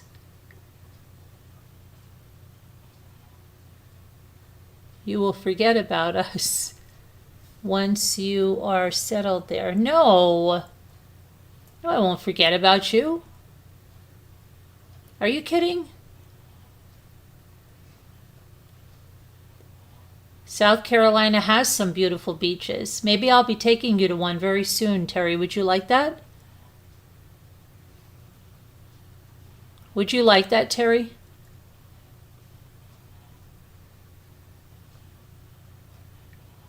Okay, I believe you, Terry.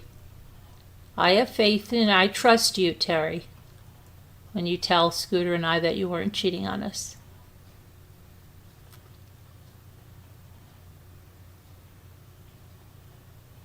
I can't speak for Scooter, but I hope that she trusts you. I really do. Oh, yes. Take us to the beach. Say no more, Terry.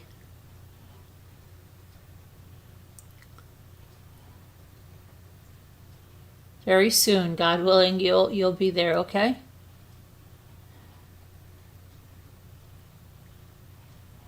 Usually I'm already there by now. Usually I'm already on the road by now. I've changed my timeline a little bit for a variety of reasons. When she goes, nobody knows. Could be tomorrow, could be a week from now, could be 2 weeks from now. But yeah, that'll be nice. So anyway, okay, what's my other favorite topic? Terry, what do you want to talk about tonight? Why don't you guys give a topic? Terry, what would you like to talk about tonight? You like the heat? Did you say you like the heat? Oh, you like that. Oh, I thought you said you like the heat. You love the ocean. Yeah, there's something called ocean therapy. Do you know that, Terry? Ocean is very healing.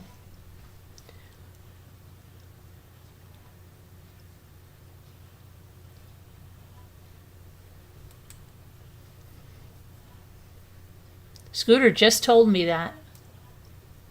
Scooter just told me that today, how healing she felt the ocean was, how peaceful. In Edisto, where I must go. Do you go to the ocean much, Terry? You live up in by the Great Lakes, don't you? Is that where you live, Terry? You live by the Great Lakes? Those scary Great Lakes?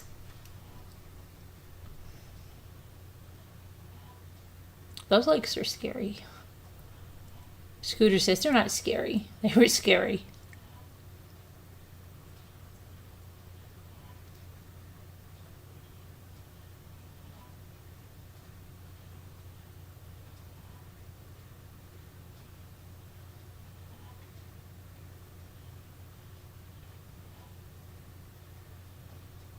Scooter, where are you?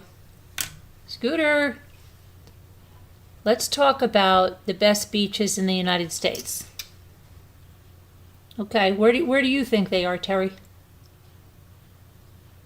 Terry, where do you think they are?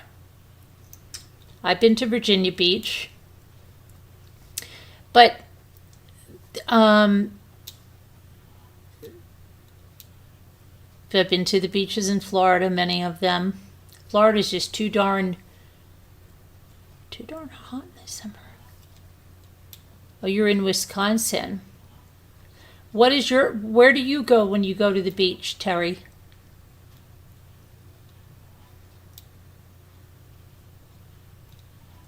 What did Scooter ask for? Did Scooter ask for something? The best beaches for surfing? Oh, they're over there. Yeah, by you guys. Surfing, right? Yeah. Isn't that where Greg Brady? No, that was in Hawaii. Yeah. Remember when he had that? They thought it was a good luck charm, and they're like, "That's not a good luck charm. That's bad." They're like, Greg, take it off. Remember that? That was like the greatest thing when the Bradys went to Hawaii. I remember it was just on reruns. And then there was Vincent Price. Wasn't that when he had like the can of beans and the flashlight? And you just knew that had to taste like metal. Oh gosh. What does Terry say? Their little legs were too big for their bodies. What are we talking about, Terry? Whose little legs were too big for their bodies? What is Terry talking about? You've got Padre Island, Florida, Cali. We go to Padre Island, Florida, Cali. Yeah, remember that one? It was like a 3-part episode. And didn't they find the thing? Bobby found it somewhere. What was it called? And he said it was a bad luck charm. Why was it on someone's like necklace or something? Here, Greg, wear it. Hawaii, oh my. That really is. Sandpipers.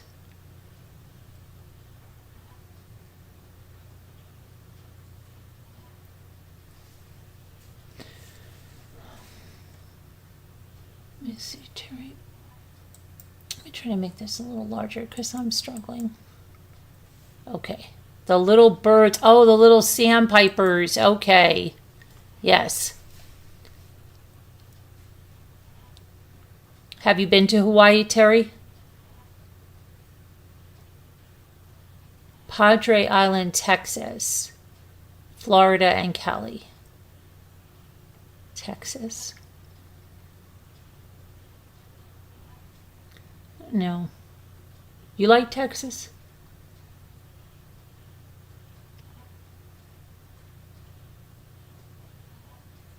I really don't have any desire to go to Texas. Do you know that? I have cousins that live there in Texas. They moved from New York. I don't know why, but they did.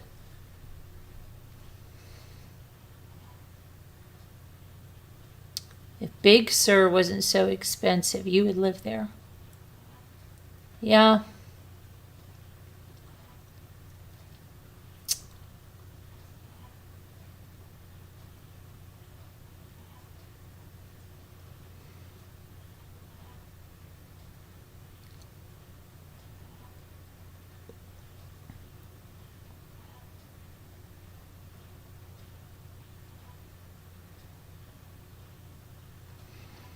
So what else is going on?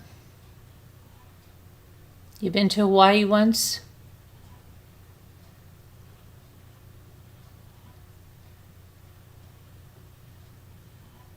What about Costa Rica? Have you been to Costa Rica? My niece owns a house out in Costa Rica. My other niece, she loves to walk on the beaches at Costa Rica. My sister-in-law doesn't like Costa Rica. You want to know why? The mother of my niece.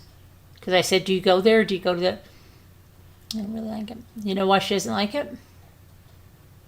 Why do you think my sister-in-law does not like Costa Rica? Take a guess. Take a guess. And they go all over.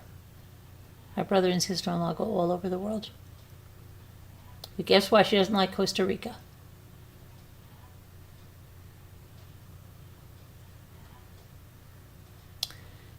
I've not been to the beaches in Maine.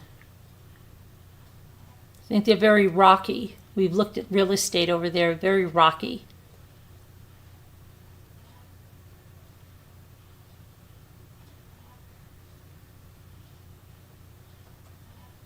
I know my brother told me about a trip he took with his kids. I think it was in Maine. He said it was a very impromptu trip, and it was in a sand-bottom lake, and it was one of the best vacations they ever had. My brother goes all over the world too, but they just got back from like Austria and Italy and somewhere else. He loves Belize. Humidity, bugs, or snakes? Well, a lot of places may have some no-see-ums and stuff. I don't know of many snakes on the beaches. Actually, I've never seen a snake on the beach. I've seen snakes on YouTube, but I've seen an armadillo on the beach, but it was dead.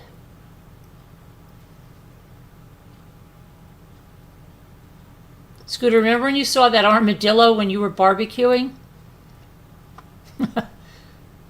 They say they carry leprosy. We're lucky we didn't get leprosy. Scooter was barbecuing on this. I didn't eat any of that stuff. I don't think either of us ate it. You and I went out for dinner or something after that, didn't we? I don't remember eating any of that, Scooter.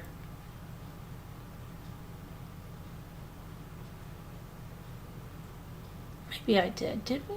I don't remember.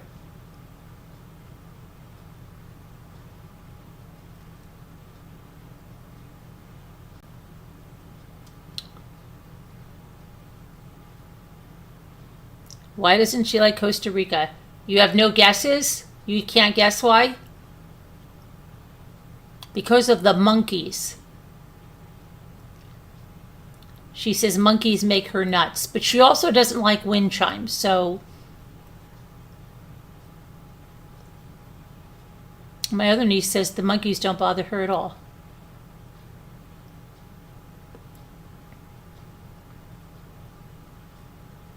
She spent 3 weeks walking on the beaches of Costa Rica.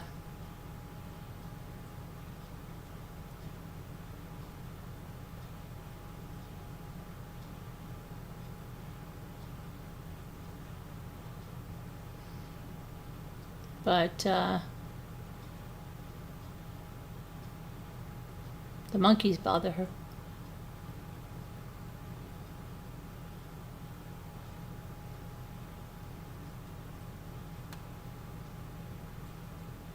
Yeah, Terry, they bother her. She doesn't like the monkeys. Snakes, bugs, or humidity? Monkeys.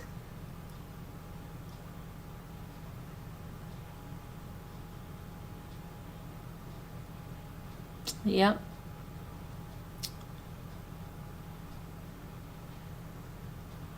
There's a lot of monkeys. Wild monkeys in the trees, swinging.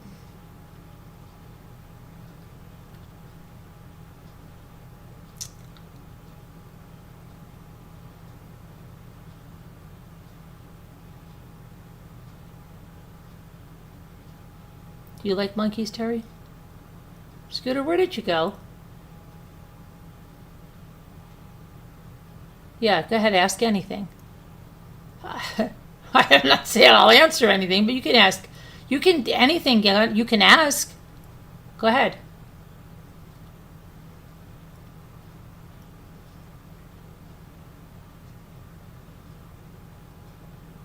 I've over-delivered and under-promised, so I'm done with that.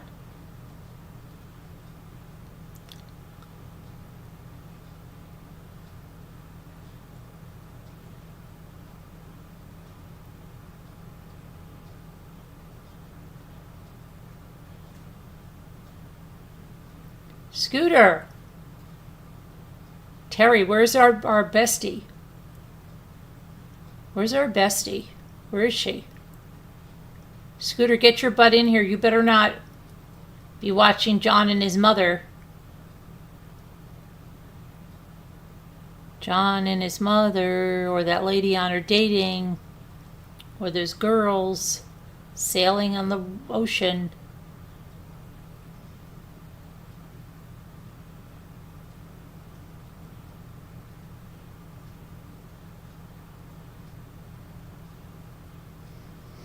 But Terry, like anything really is going to be, we get humidity in the summer here. Florida is horribly humid. The Carolinas are going to be humid in the summer. But you deal with it.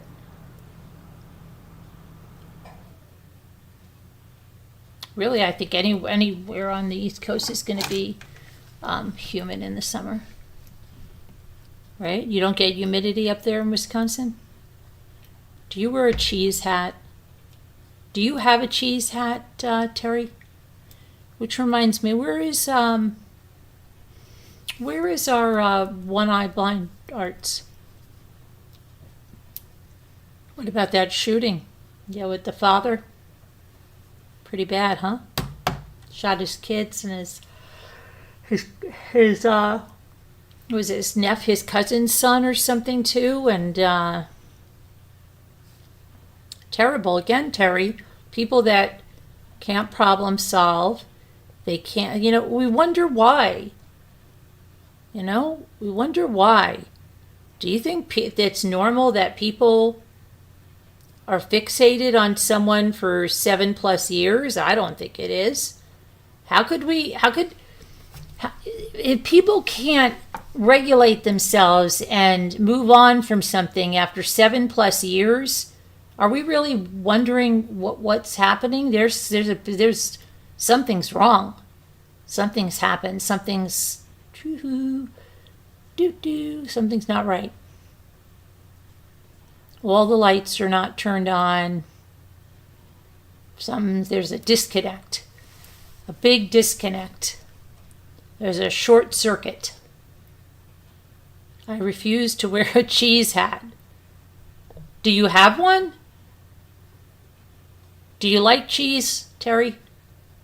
Is high cholesterol a problem there?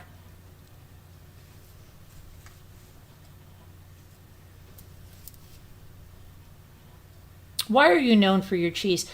For the blog thing I did, Terry, I did, I was, forget what company, I think it was something about Wisconsin. They gave me a big cheese board, I believe it was. I could go on my blog and look at what it was. It was really nice. I think it was like a Lazy Susan kind of a thing. Yeah, it was. Very nice. I like to make it nice. Nice. Oh, yeah, she stalked me. I got 2 emails that she was stalking a classmate's page and then put girl crush on my thing.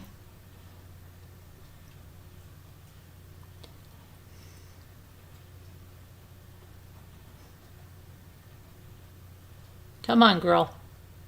Move along. Yeah, there's a lot going on there. Yeah. And the ironic thing is, a lot of people that go into mental health services, a lot of them trying to find out what's wrong with them. And there's another prime example,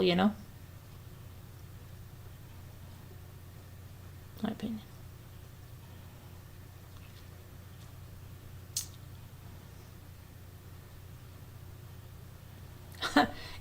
I said that to Scooter the other day. I said that when I said, I don't understand why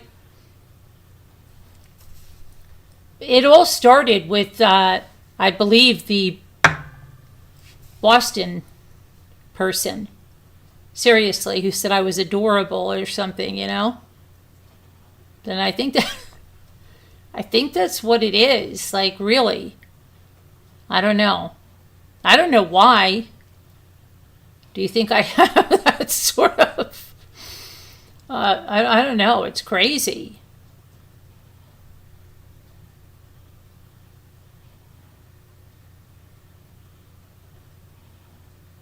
Scooter's just a fan. We've shared a room before, and she's never gotten crazy or anything. No. No, because what we call, yeah. Mm-mm.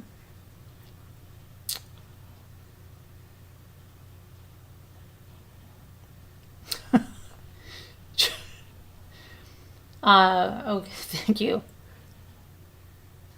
Yeah, I don't know, murder. I don't know what's going on. I don't know. But yeah, I have the screenshots because I took the screenshots. I said, this is crazy. This is crazy. Girl crush. I didn't know, truthfully, I didn't know she was as old as she is. She's like, would you believe, 12 years older than me. Not Scooter.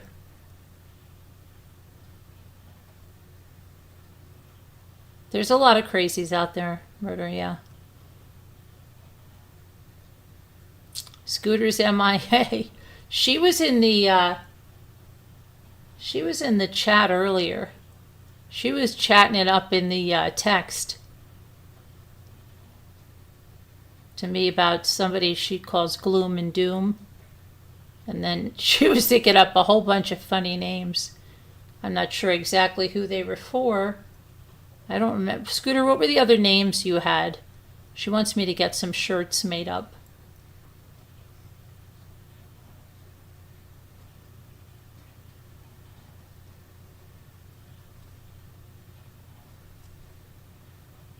Yeah. You know,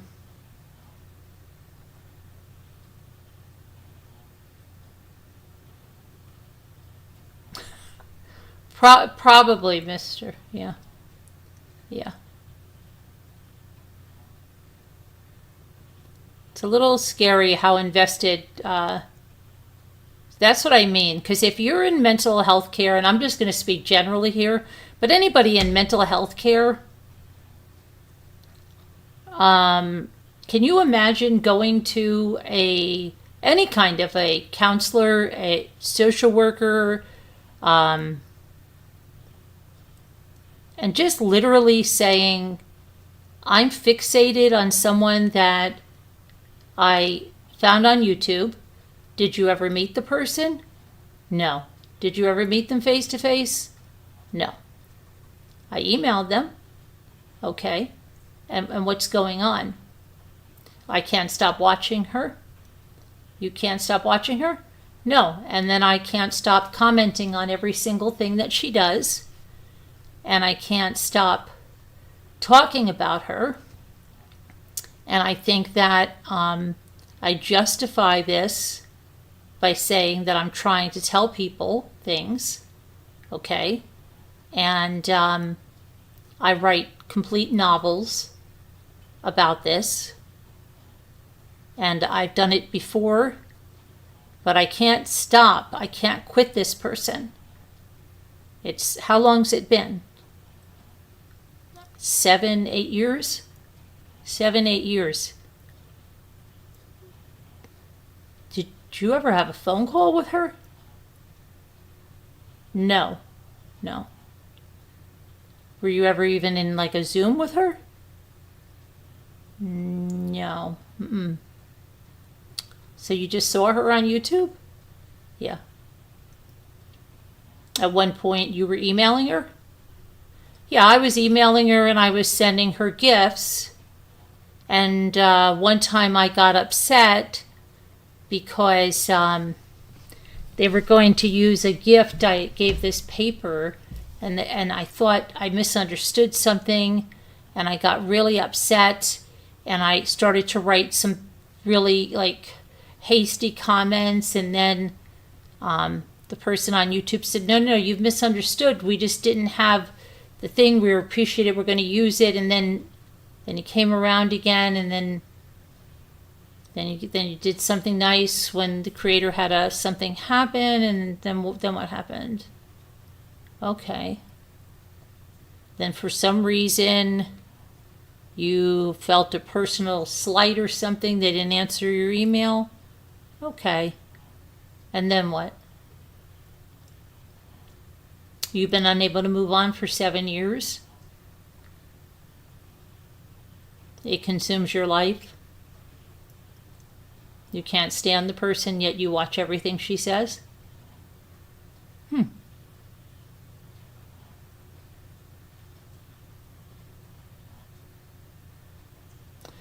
Yeah, I don't know.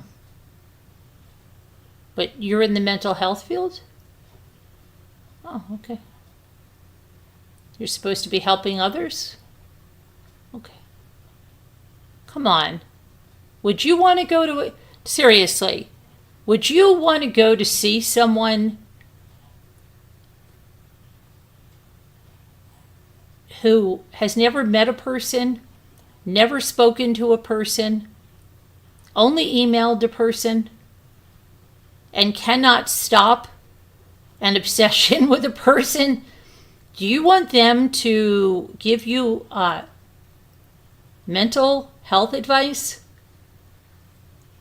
Run. Don't walk away from that one. Yeah. I don't even care. I don't even watch her anymore, right? Did you see what she did last night? Did you see at 2 hours, 2 minutes, and 26 seconds? Did you see what she did? At 2 hours, 2 minutes, and 26 seconds. I don't watch her anymore. I don't watch. Somebody tells me I don't watch her. I don't watch her. No, I can't stand her. I just want to walk away. I can't though. I can't because I've too much invested. It's been my life for 7, 8 years now, 9, 10. I don't know how many. You can't quit her. You work in the human services field? Okay.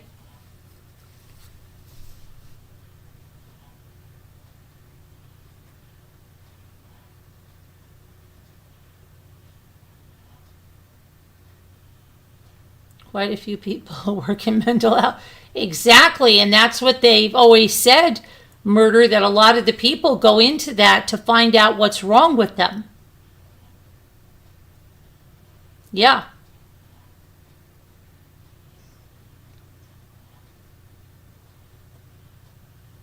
There were 14,000 murders in the U.S. last year. Yeah. Why do you think a person gets obsessed? And that, turn the channel. Move on. Do something else. Do something different. Pick up a book.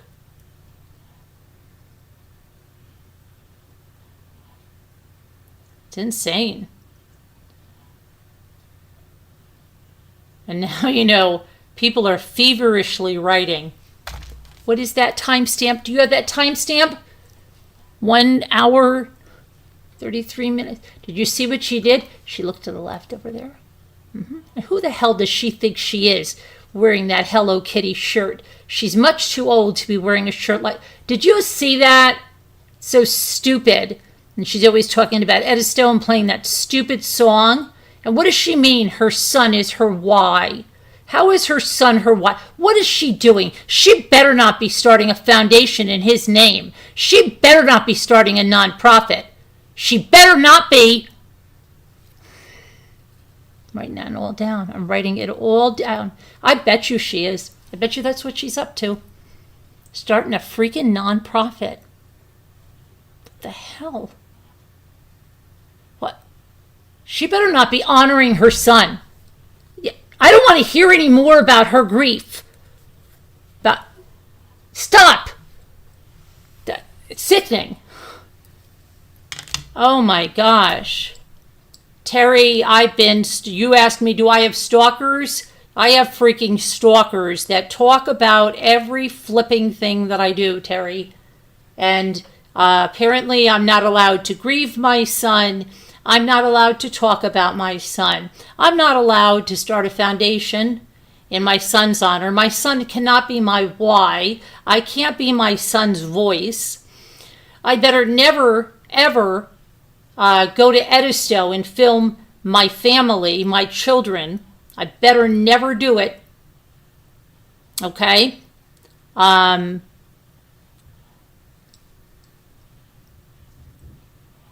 Craziness. Craziness. Crazy. It's insanity.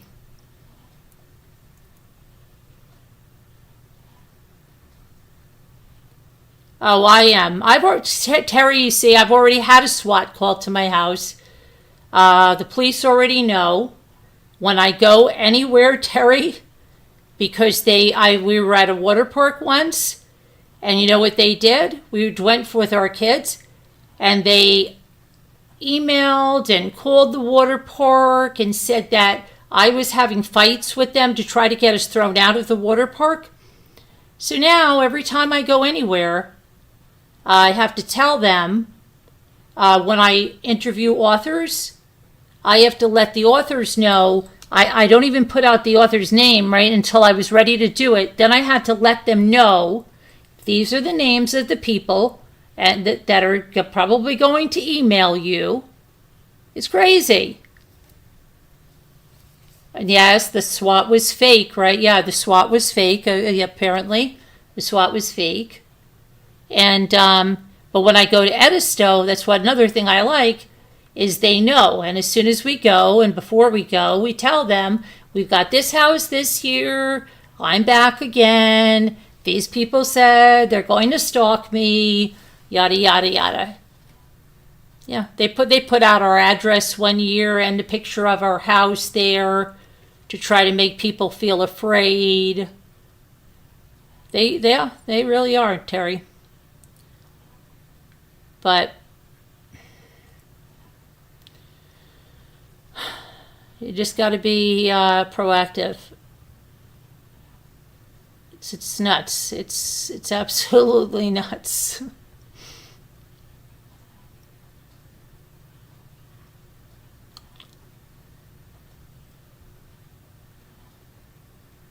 Yeah, I just it's insane. It's insane. But anytime I hear like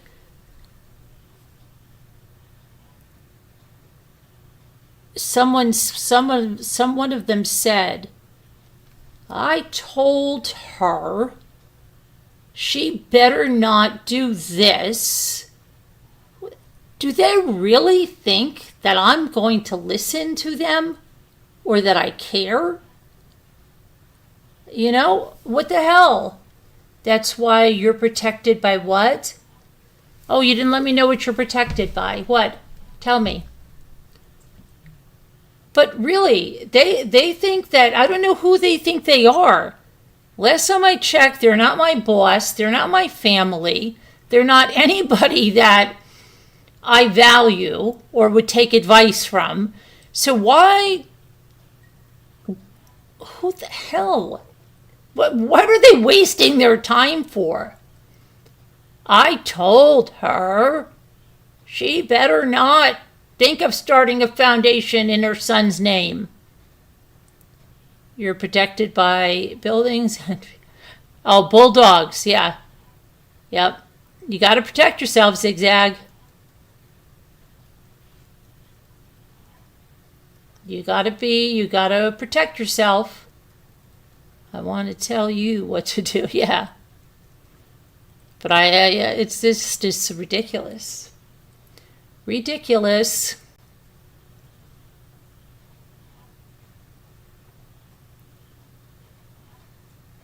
Ridiculous.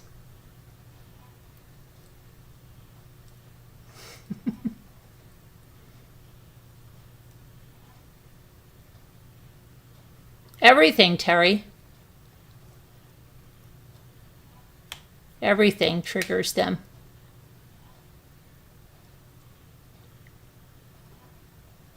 Yeah, it's crazy. And they don't know me very well. They don't know me very well. I'm the youngest. Tell me what I'm not doing and I'll show you.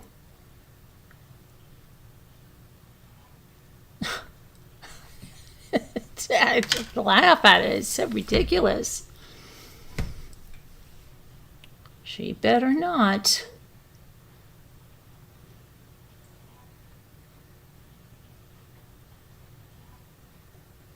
She better not. Zigzag, can I ask you a question? Did you see when we covered Dylan rounds? Where you live, is it like that? Is it like that where you live or not? I don't know why I'm thinking, it's not like that where you live, right? Like a lot of just no one, did you see this? Probably not.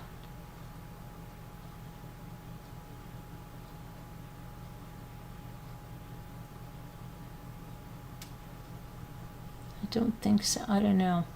I know when my daughter took a train from New York to, where'd she go? To Oregon or Seattle. I forget where she ended up there. She said it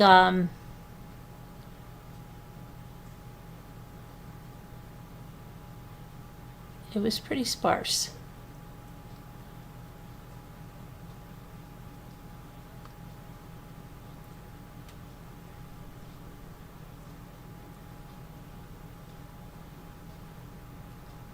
Really zoom out.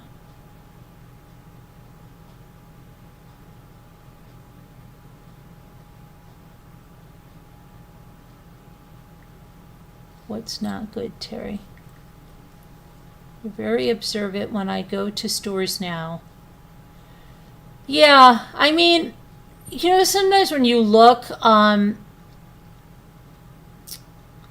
when you go to the store, but it seems like when you're in the store, most people, you think they seem pretty normal. You know what I mean? You'd be like, did you hear what's happened to something in the news? And you think they'd be like, yeah, that's whacked. But then you've got to think about all these people, like this guy in Pennsylvania who married his high school sweetheart and then just thought that for whatever reason he's going to go kill her and then go kill himself. Or this, the woman that kills her kids. Or just astounds me that people that kill people for a parking space. And that's some just disconnect. I don't know. It's horrible.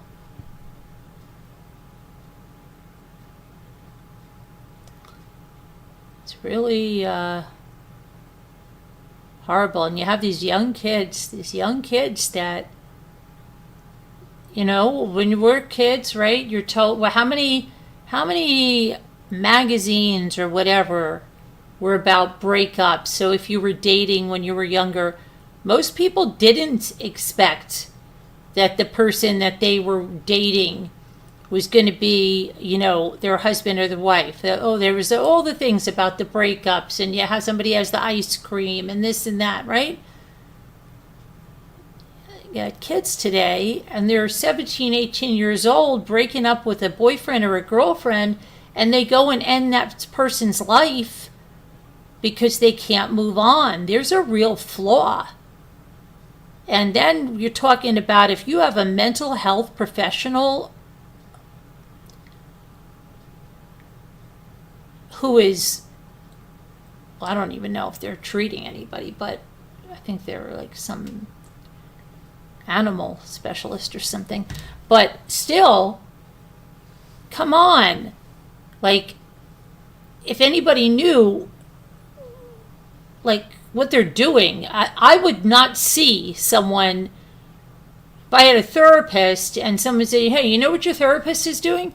What is she doing? She's on YouTube and I wonder, anyone in these people's lives, like they had to have stalked girlfriends, boyfriends before. They probably have restraining orders that have been in their past, right? I don't know.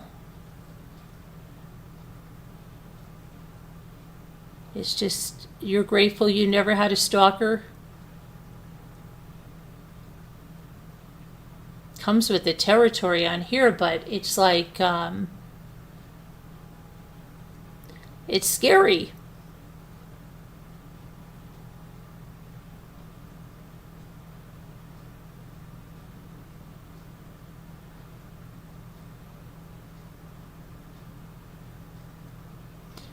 What kind of bulldogs do you have, Zigzag? You have American bulldogs, or what do you have? English bulldogs? What kind of bulldogs do you have? I had an American bulldog. She's a good dog, but she died. They die. They don't last that long, and she was from all of her brothers and sisters and everything. They lived till about 9 years old, and that was it. And then they all got. Well, actually, she had one of those mast cell. Can't stand those things. Tumors, and we had the operation, and the vet said that she'd have like another 5 years. I think she had another 3 or 4 years, I don't know. But it's sad,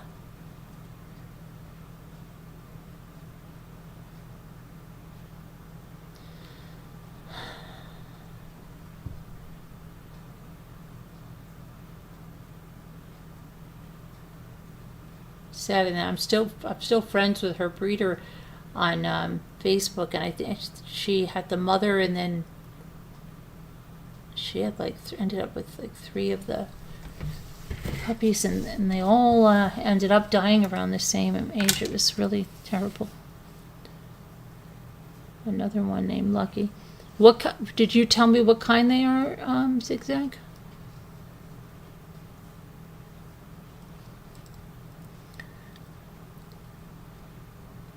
And actually, my American Bulldog's father,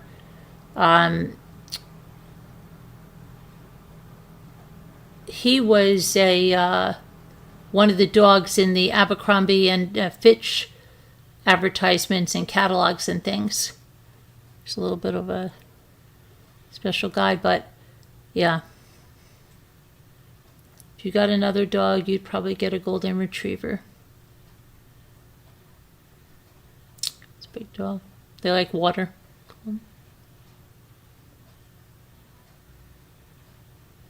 They shed a lot.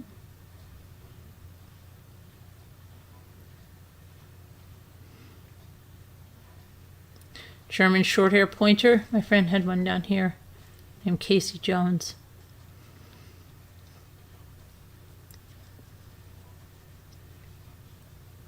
I can't believe Scooter left us. She said she was not leaving us, and then she left us. That's not nice. Not nice.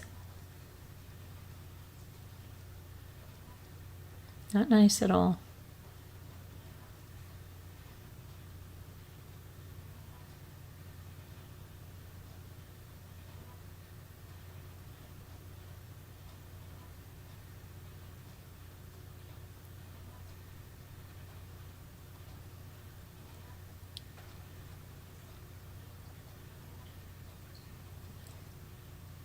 That would be fun.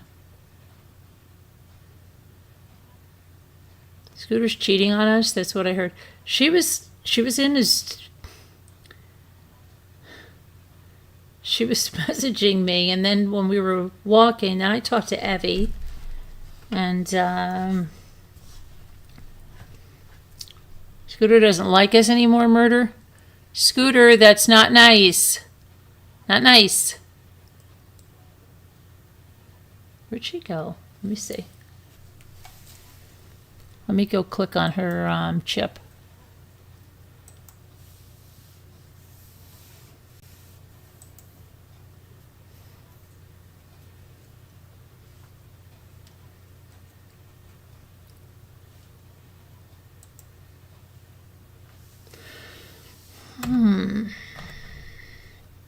So anyway,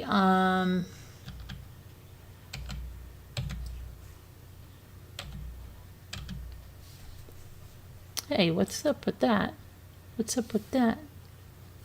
Now I've got it. Do you have to do this? Do you guys have Messenger, and now you've got to put this number in to keep syncing your messages or you won't see them? It's ridiculous. It drives me insane. Okay.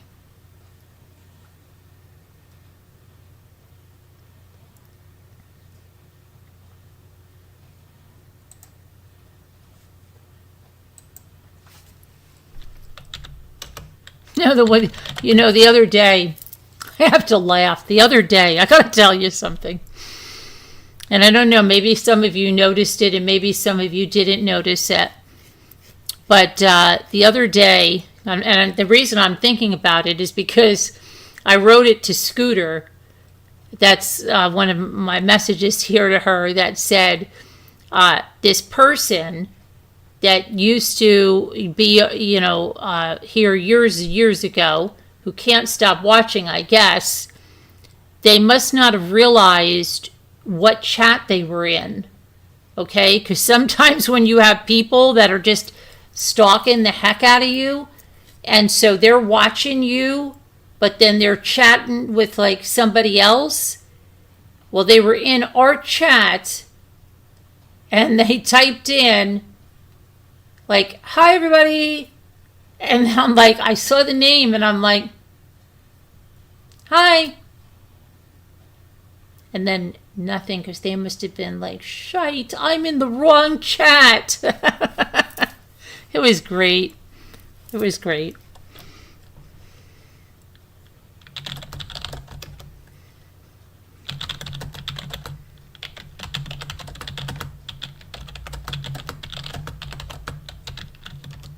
She's watching us and she's just ignoring us because her little head is going right below the messages, which means she sees the messages and now she wants to know who wants her in chat. Terry K, Mr. Wu, and Murder. Listen to Apple Music. You'll need to accept the latest privacy agreement. I'm not even talking to that woman and she's talking to me. Stop it. I'm not talking to you, Apple. Okay.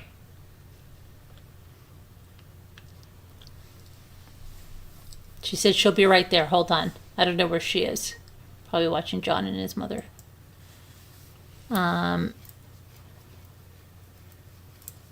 Zigzag. How many dogs do you have? 3. That's cool.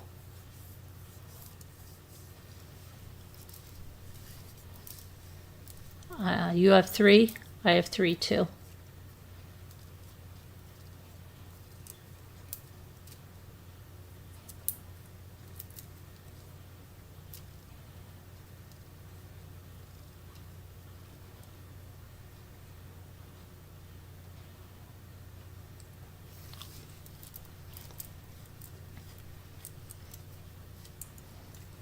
Your least favorite thing is autocorrect. Oh yeah, my autocorrect on my text now does some really crazy things. So basically, Scooter's being difficult. Basically, I guess she's wanting for us to. Oh, here she is. So Scooter, everybody was talking to you. What are you doing? People were asking for you, and then you just left everybody alone, and then we called you, and you didn't listen. And a lot of conversation was going around, and you've missed almost all of it. And I thought you had, Terry was feeling very left out.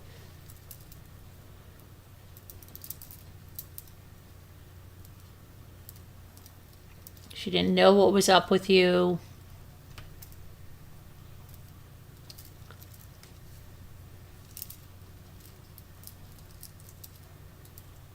You're back now. Where were you? At John's and his mother? It's not right.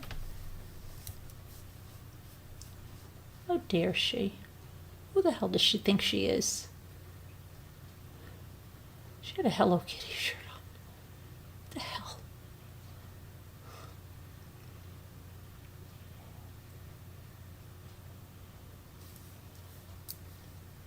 Welcome back. WB, she says. Scooter, it's open topic.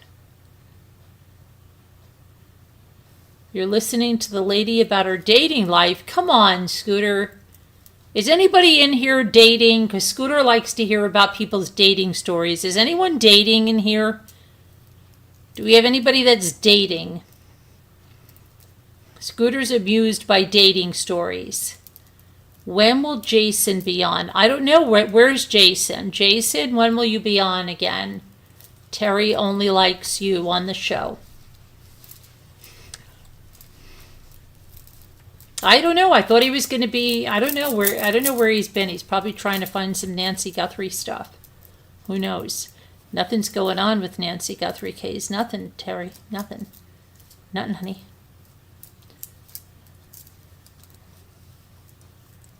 You're married, so no. Oh, look, Murder of Crows is engaged to Kevin Costner. There you go, Scooter. Murder of Crows just got engaged to Kevin Costner. Congratulations, Murder. That's great. I hope he likes word cookies.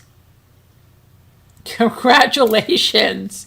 We've got a few friends, Scooter, that I think are getting close to getting engaged to Kevin Costner. So it's good you guys are good with that. It's good there's a lot of Kevin Costners to go around. Jason was here earlier today, Mr. Wu. I thought he was coming on tonight. Didn't you think that, Terry? Oh, Terry wasn't here. He said something about it. I don't know. He was here at my good news thing. What was it, good news, or got my results or something? He was there today, Jason. Jason James. Yeah.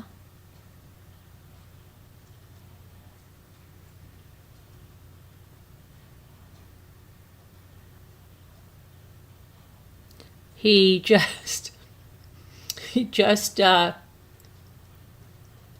needed 20,000 to get a new car, and then he's coming over to marry you.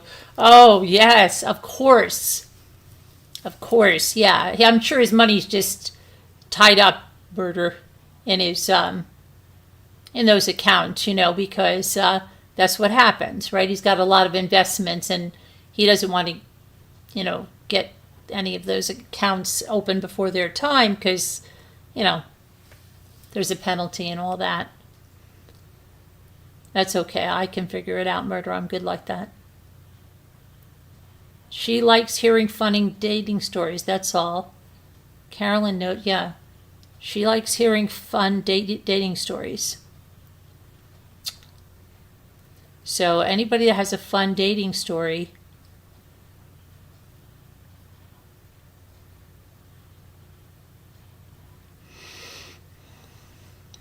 I would like to talk to somebody online, like on a panel that really thinks that they are, maybe Evie can get that person for a Scooter who thinks she is, doesn't she have another one that, yeah, I think she has another one that thinks she's with Kevin Costner. Maybe I could just talk to them, but they would just probably be, probably couldn't get through to them. No, it really is Kevin Costner. I know it because he sent me a picture and he was holding a sign and it had my name on it and the dates and it was really him. No, but that's probably AI. No, it's not, because it had a voice. He left me a voicemail and I know his voice. Yeah, that's AI. No, it's not AI. He really likes me. Oh my gosh. Okay.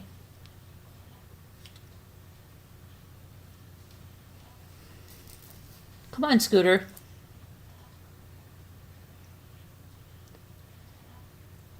They won't listen, probably.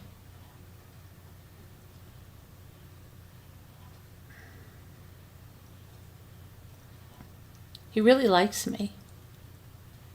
He was going to meet me that day, except, wouldn't you believe it, his train, first it was late, and then he got an Uber, and then he said the Uber, oh my gosh, It almost went off a bridge. They were hung up by 2 tires. He was rescued. He was quite shook up. And he just took that ambulance to the hospital, and then he said he was bashed up pretty bad, and he didn't want to see me like that.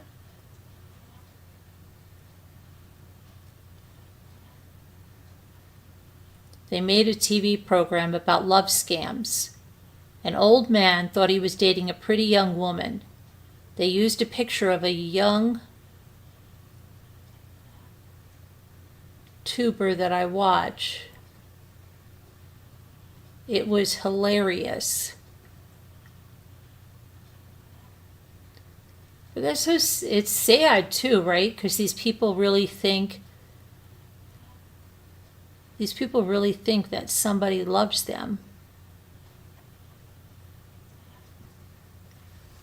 You know? That's what I'm saying. If it's just to have conversation like that, see, for that,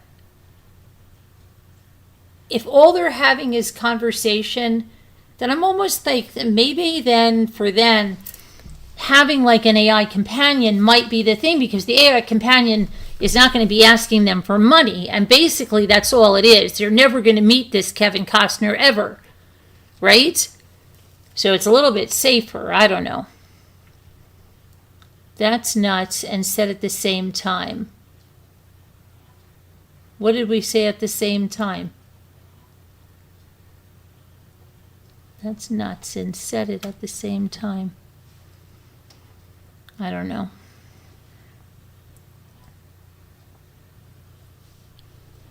I just think there's a lot of lonely people. I think people are social animals. They want to have a conversation with someone.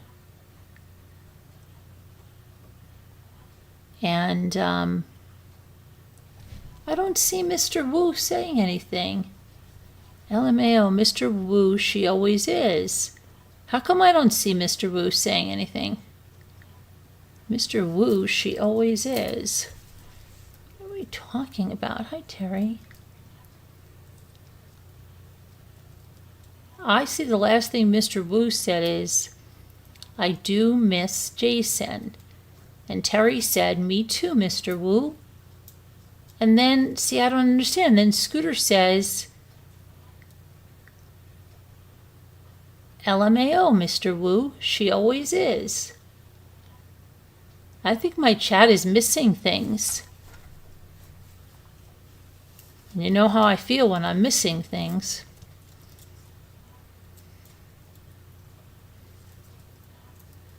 What Murder said. YouTuber. No, but you said she has a large YouTube channel and they stole her picture. It's ridiculous that an old man thought he was getting a pretty young lady. I don't have any sympathy.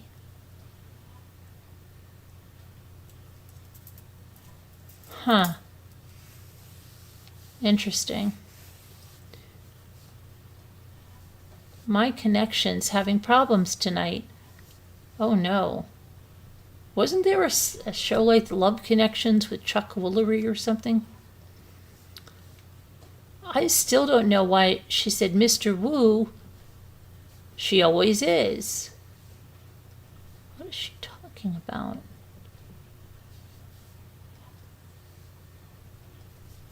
Mr. Wu, she always is. I don't know. I must be missing stuff. Mine has been like that, Terry. Mine's being like that, too. Murder, they call that catfishing. Mr. Wu said... How come I didn't see... Wait a minute. Heart, why can't I see that? Why can't I see that, Heart? There's more than one Sarah watching. There's 2 Sarahs that watch incessantly. You guys know that, right? There's Sarah 1 and Sarah 2. Sarah 1 and Sarah 2. It's the Sarahs. She's got stalkers, and their both named Sarah. Okay, Sarah Lee.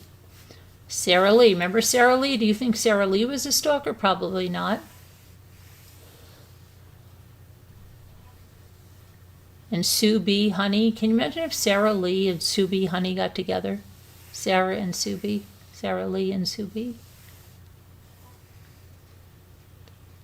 I do not know why. But how come I can't see it, Heart? For some reason I can't see it.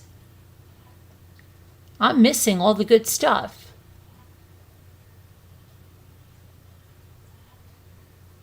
I'm missing it. I am so missing it. Mr. Boo said Sarah's watching and I want to be naughty.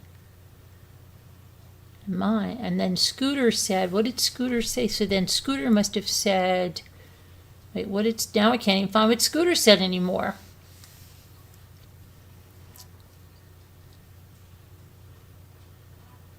LMAO. Oh, Mr. Woo, she always is, but how come I can't find Mr. Woo's thing? The last thing I see from Mr. Woo is I do miss Jason.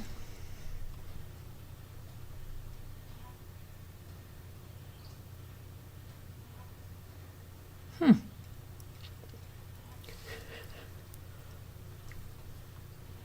do miss. Scooter is feisty tonight. Yeah, she is. She's been feisty all day. She's been making up shirts. She's been giving me a lot of sayings for shirts she wants me to make. I didn't block you because I can see everything else you're saying. Yeah, they'd love to make a panel appearance. Right? Make a panel appearance. To feel like you still matter. Oh my goodness.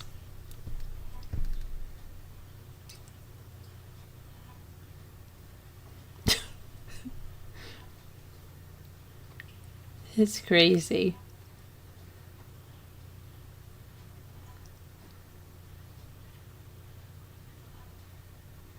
Scooter, did I ever send you the picture of that, Scooter? Did I send you the picture of the contact? I think I did, didn't I? Stupid Terry. The whole thing is stupid. I tried to tell Terry. It's just dumb, Terry. Don't worry about it, Terry. It's just so dumb. So what else is going on? Tell me what's going on. Is Sister Wives still on the air? Does anybody watch Sister Wives? I haven't. Yes, that was. You knew right away. Yes, it was. And I didn't realize that, she graduated when she did. Right? I didn't know that. I didn't know that. Yeah. Sometimes people just lurking in the shadows. No, not like you, Zigzag. Believe me. Believe me. You're a good person, Zigzag. What the people we're talking about, they like to cause harm and pain and grief and misery. That's what they live for. You're not that person. That's a different kind of a lurker. You're a good kind of a lurker. It's okay. You're just listening. You're doing something. I know that kind of a lurker. That's fine. This is something different. You don't go around making like, you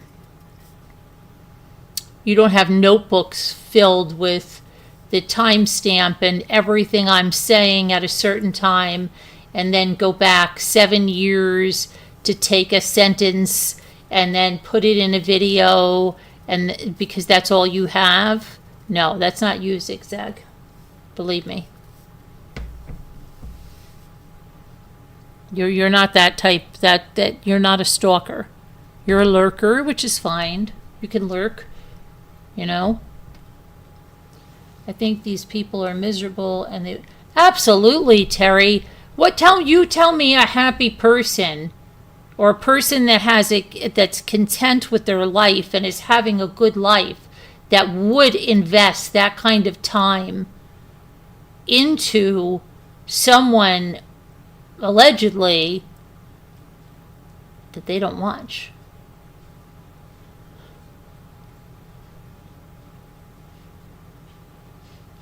Oh, okay. Yeah, no, but that's a good kind of lurking. But sometimes I like to have a little interaction. No, that's good.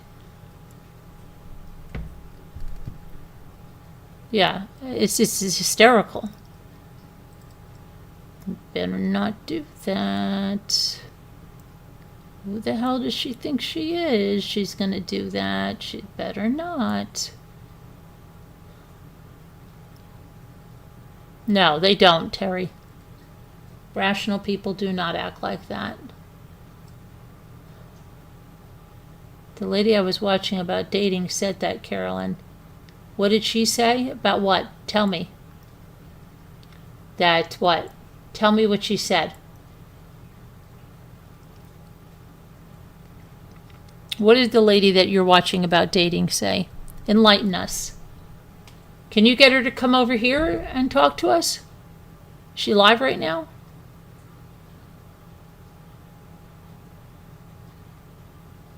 Well, do you know what? I think based on the class year, that person's your age, Scooter. Do you know that?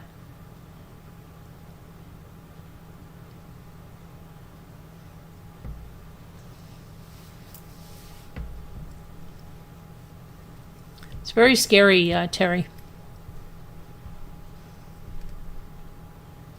But anyway, does anybody watch Sister Wives? Is that still on? I don't watch anything. Sometimes I like to watch something that was like really good, but I don't find anything anymore that's really good. What was the thing they were supposed to have a documentary on recently? People are banned for what kind? Yeah, really? Well, then there probably should be someone that's banned over there, because there's always a recommendation for somebody over there that's... Scooter's only 40, yeah. True. True. Oh, did you find your vintage dolls too, Scooter? Did you get those vintage dolls? Oh, you know what? You must have been looking up vintage dolls, Scooter, because they were in my feed. Dolls from the 70s and stuff. Are you looking that up on YouTube? Because it's in my feed. Whatever Scooter looks up and watches, it always gets recommended for me, so I know exactly what Scooter's watching, because every time something weird comes into my feed, I know Scooter was watching it.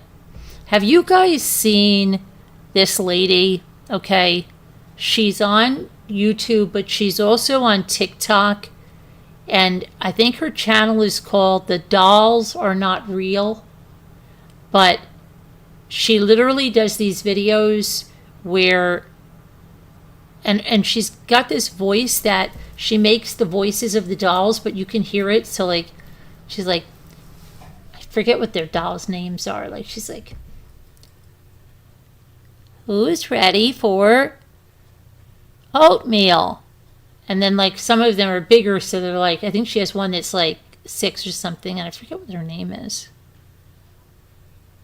Let's see. I don't want oatmeal. Like, but they sound just like her, and but she's always walking around. But the channel is The Dolls Are Not Real, and yet she gets all these guys to react on her, and I think she just loves it and does it more, just to be like that. And you know, she buys cribs, and they buy formula, and they buy all this kind of stuff. It's crazy. You saw them in Goodwill shopping. Yeah, but you weren't looking them up on YouTube because they're showing up in my feed.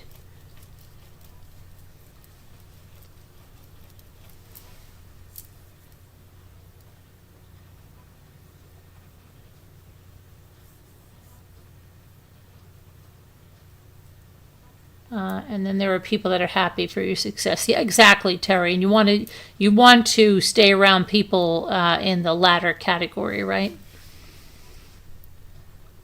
Or what she thinks. Do you know her?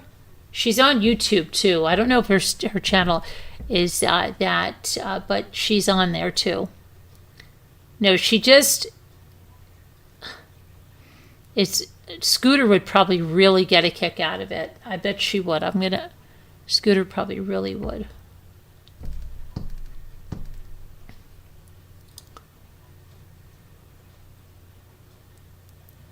And then there's this woman, she should probably be in the drama community, but she buys these like $10,000 silicone babies and all these props, like crazy, crazy props, like $400 breast pumps and stuff, just as a prop to have in this nursery of hers. And really, really, really, really high-end strollers, okay? We're talking like $2,000-$3,000. And she does it just to like piss people off. I don't know, and people get so pissed off. And it's like, why are you getting pissed off watching her? If she wants to, she's on YouTube. She's not like, she's got 2 older daughters, I think, or something. And I think she said, like, whatever she has, if she ends up using it for a grandchild one day, she'll do it. If her daughters have kids or whatever. But she just does it for these like $10,000 Romy Stridum, I think it's Stridum, silicone babies. It's crazy. You've seen something like that, a lady making the doll voices. Yes, but and she it's called on the one thing, the dolls are not real. And she's got a very distinctive voice of her own. But then she has like a cadence to her voice. And then she makes the dolls talk. And she's got the one doll that's like maybe 5. She's taller and stuff. And I forget what that, Mr. No, Pippa, it's not Pippa. Maybe it is Pippa. Was she happy? Do you think she was happy? What happened? What happened? Something happened. Someone, what do they say? Take the doll, tell me who hurt you. Right? Maybe she needs a doll, Mr. Wu. I don't know. Maybe she needs a doll just to hold. Right? Like, I don't know. Who hurt you? What did they do to you? Where did they hurt you? Did they twist your head? What did they do to you? How did they hurt you? Pulled your tail? Here?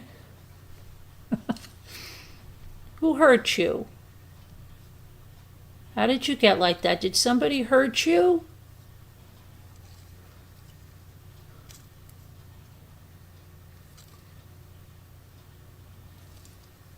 Annabelle doll.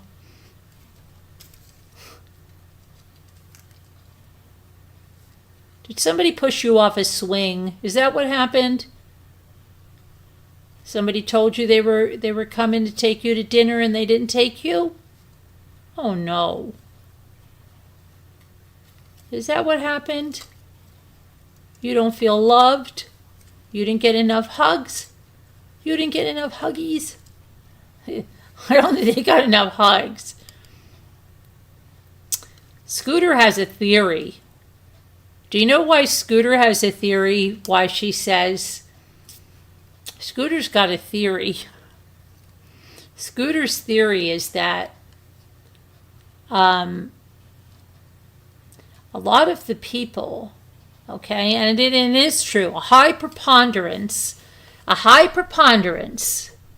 of the people that kind of gravitated to me. They might have had girl crushes or whatever, okay, we might know that, but there was another common component. Do any of you know what it is? The common component of a lot of these people.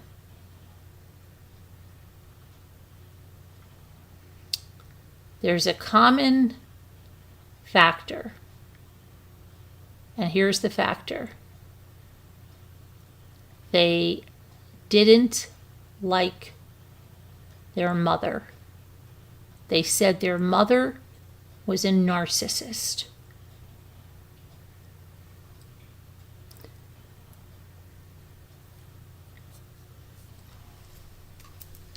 And Scooter believes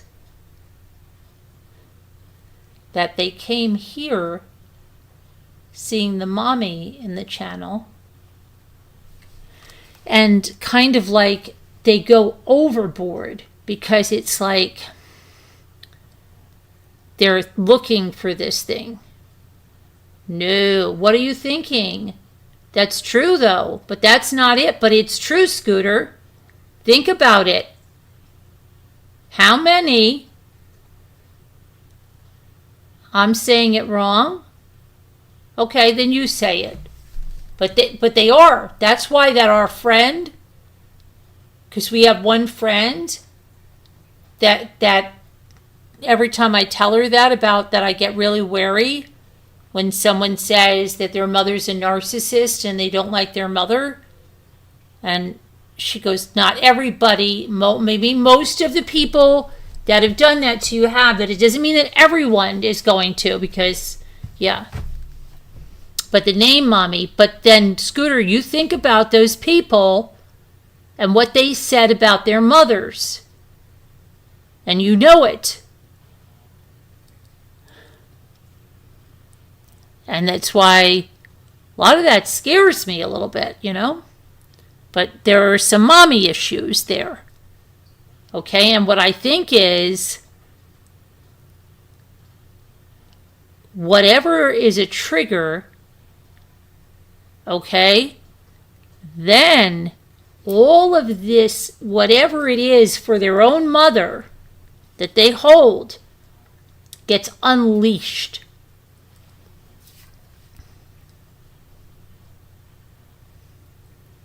So while they'll come in and they'll maybe go overboard, love bombing, this and that, but they get some perceived slight. And it brings them right back to being rejected by their mother. And then the switch turns. True, but it's the mommy name that's the main attract. Oh, well, yeah, it might attract them. There's some kind of mommy issue, Heart. There really is. It's almost a component, in especially in the ones that have gone overboard. Yeah, there's a mommy issue. Mm-hmm.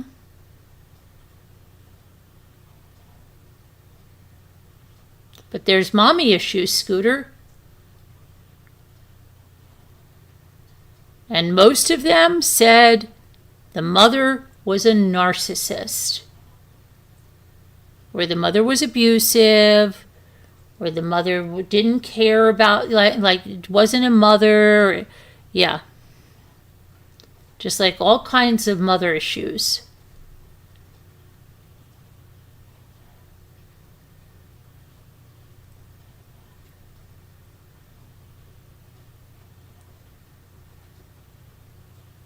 Yeah, well, yeah. That's not even I can show you this freaking screenshot, okay? Where this person put girl crush on my thing, on Classmates.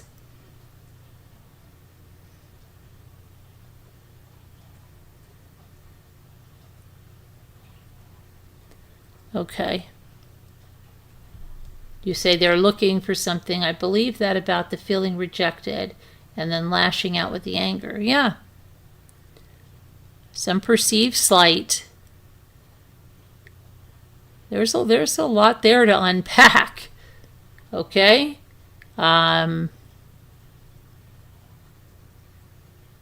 It's creepy, Terry. Yeah, it is. It's creepy.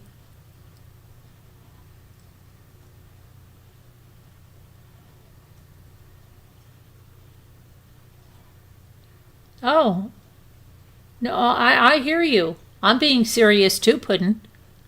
Yeah, I am. You know, some people might be like, really? Yeah. Especially the imposter who lied about everything. Yeah. Oh, you didn't hear that one, Terry. I had someone come from the UK who stayed with me 2 weeks and wasn't who she said she was at all. I have a whole series on that, Terry. Look for the series J-Bells if you want to know about an imposter. Scooter hates when grown women call me mommy, but what about when we would go out with Scooter, we'd go, Mom, stop it! Is my mom bothering you? Mom, you've got to stop it. You don't remember that, Scooter? Is my mom bothering you? I'm so sorry.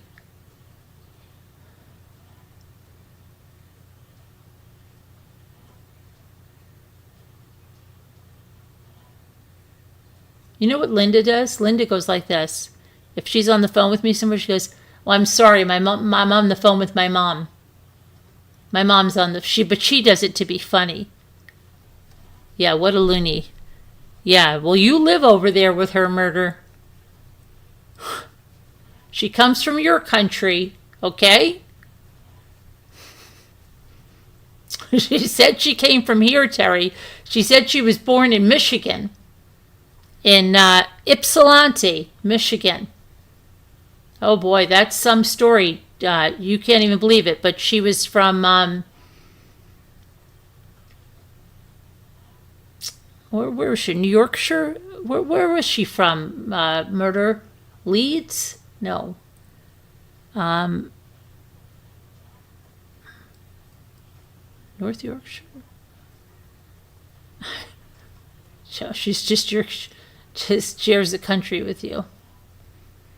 Yeah, that was a nutty thing. She was from Leeds. Yeah, Leeds, okay. I'm just sat on the other side of the door. England, yes, Terry. Mm-hmm.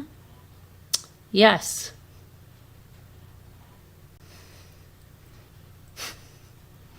She's probably still here somewhere. I mean, she went away so easily, right? She went away pretty easily.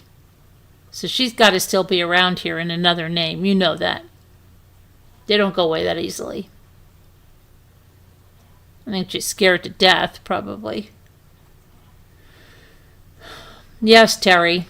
And almost everybody over there stopped pressing charges on her, and it just like, I don't know. No one else ever thought the people calling Carolyn mommy sounds straight. No one else ever thought. What are you talking about? No one else ever thought that.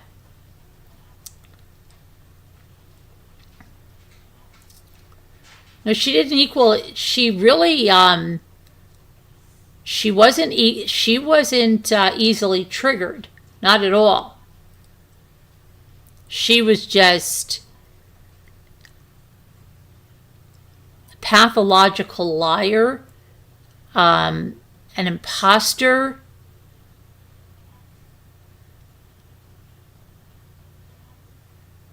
She could help with research when she wanted.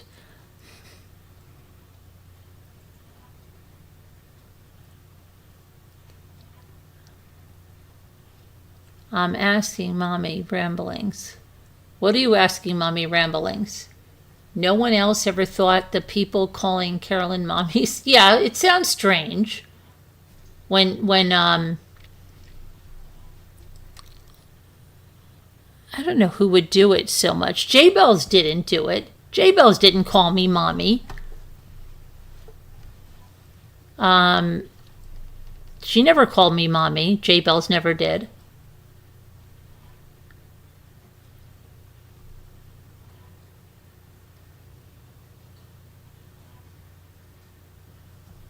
Yeah, I know, but J-Bells, no, she never called me mommy. She never called me mommy. I think she was one that she said that was weird too, Scooter.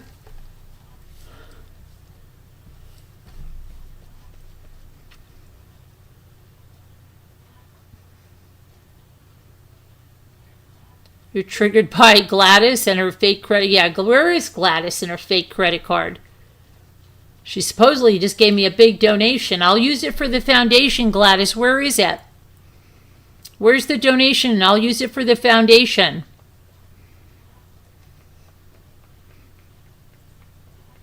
Oh, yeah, that woman was something, wasn't she? Where'd she go to? You'd think so, murder, but how come we don't know? Like, wouldn't we like to find her in action? I would. I would really, like, because I think she kept up in her game, and I don't think somebody like that just goes away. Right? So where's she doing it? Where's she doing it that we can't find her? Because she showed her freaking face, right?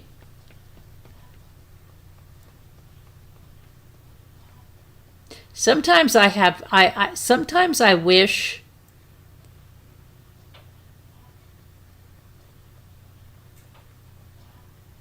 I was so pissed. I was so pissed. But sometimes I wish that we would have maybe handled it a little differently. You know what I mean? Like not let on right away. But it wasn't, at that point, it wasn't up to me. It was already brought out by other people in this big meeting with all the people at the university. And they already told her. That they told me, but it would have been interesting to have like made her squirm a little bit. I don't know, after everything she did is so crazy. Yeah, Linda does it to be funny.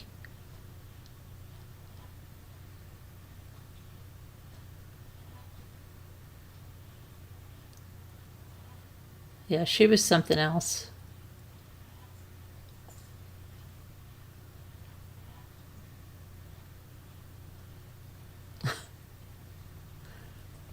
I don't know who really called me mommy. Who really called me mommy?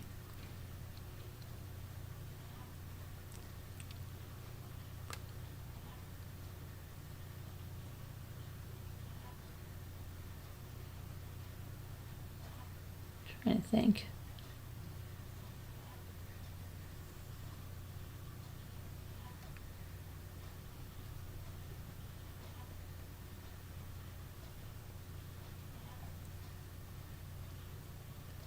Linda's been going to bed earlier. She's here during the day more now, Terry. She was in the afternoon session.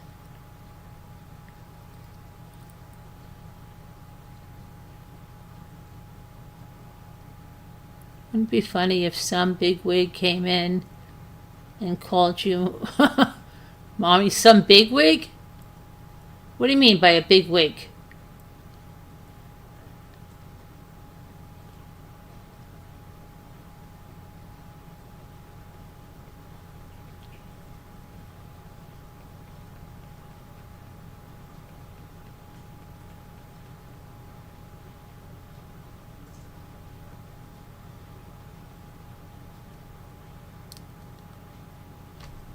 Oh, you want to say a name?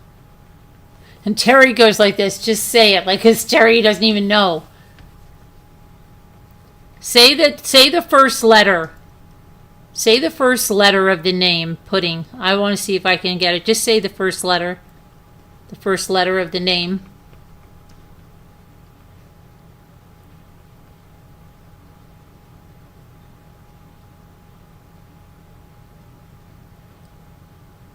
I think I know who you mean already. I think I know.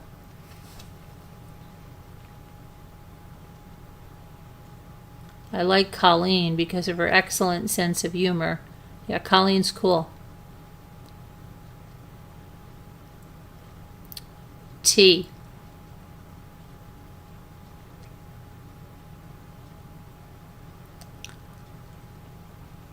Is his second letter A?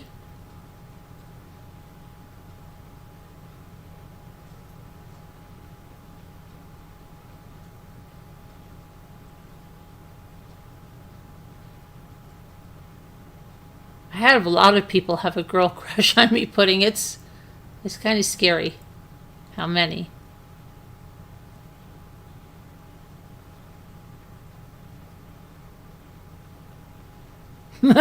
Terry.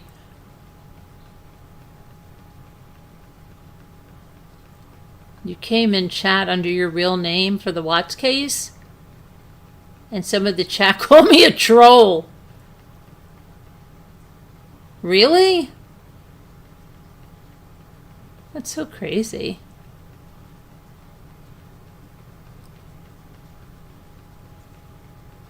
I don't know where Pitbull Sleuth is. Remember Pitbull Sleuth murder? They were from England, and they always wanted me to take them to a diner or something. I don't know. And then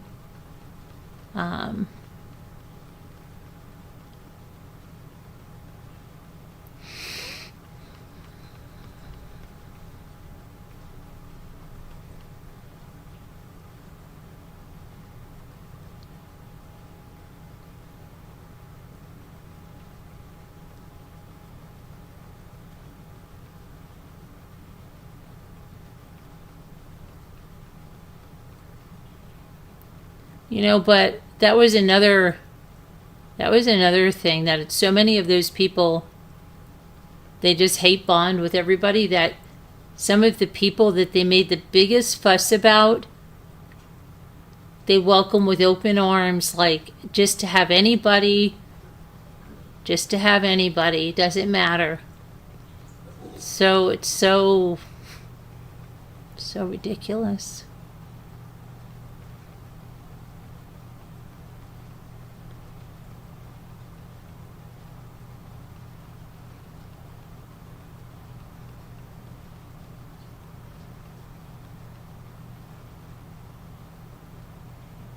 Yeah, Pudding, she might not be. I don't think she's as bad as you think, so I think there's a lot worse.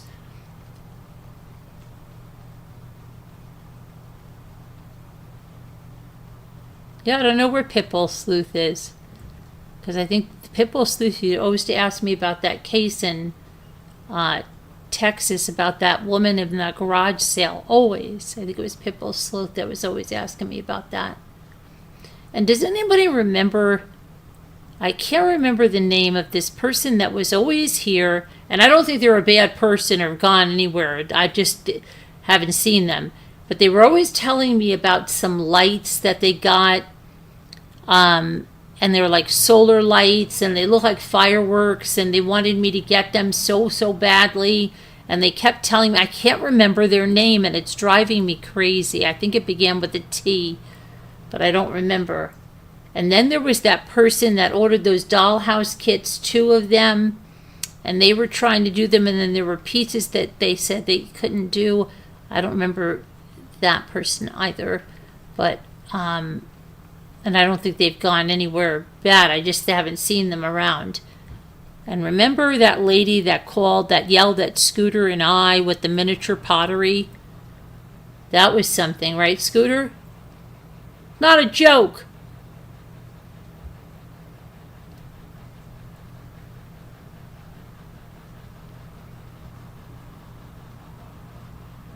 Yeah, we, and then,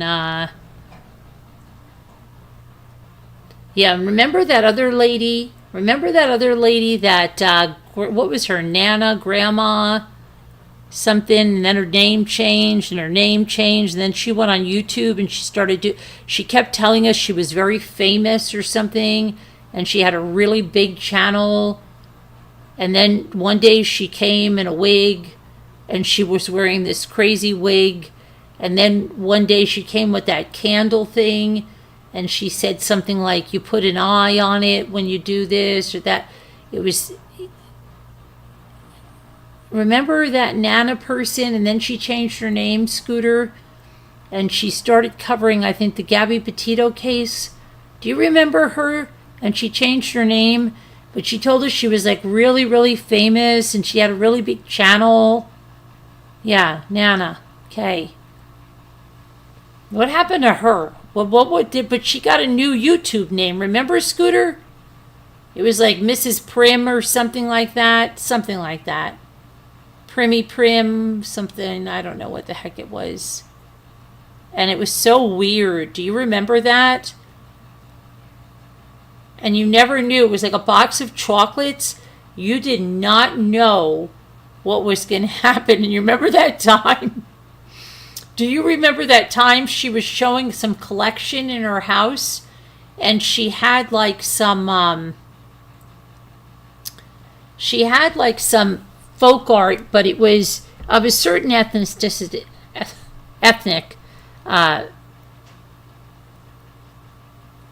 variety, okay? And somebody on here flipped out, okay? Does anybody remember this? And I'm like, you have to stop showing that. Just stop. And she was like, what? And I'm like, can you stop with that? She kept bringing out this stuff, and she was like, what? What's wrong with this?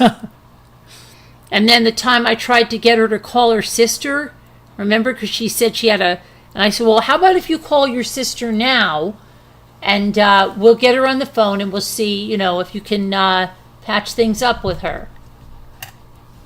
Yeah. And then there was a lady with really curly hair.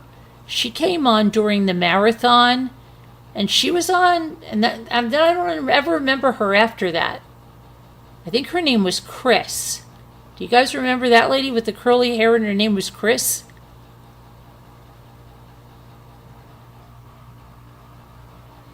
She did have a big channel, though, I remember. How big was it? But wasn't it that she got that? I thought she got that after.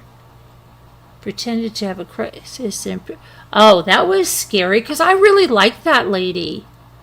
You know what happened? You know what happens to people, and I've seen this happen. I've seen it even happen in, we used to have a mom, like, the mommy groups. I'm still friends with a lot of people that I've been to, and we kind of transferred them to Facebook from Cafe Mom. But I've seen it happen in those groups too. People want to find out if they're cared about. Like, that's why people fake their deaths on here. Like, we've had those people fake their deaths, like Montana Sky and stuff. And they have somebody that comes in and says that they're their nephew and that person is not around anymore. And it's like because they want to see if people really like them or miss them. It's crazy. Where was I going with this?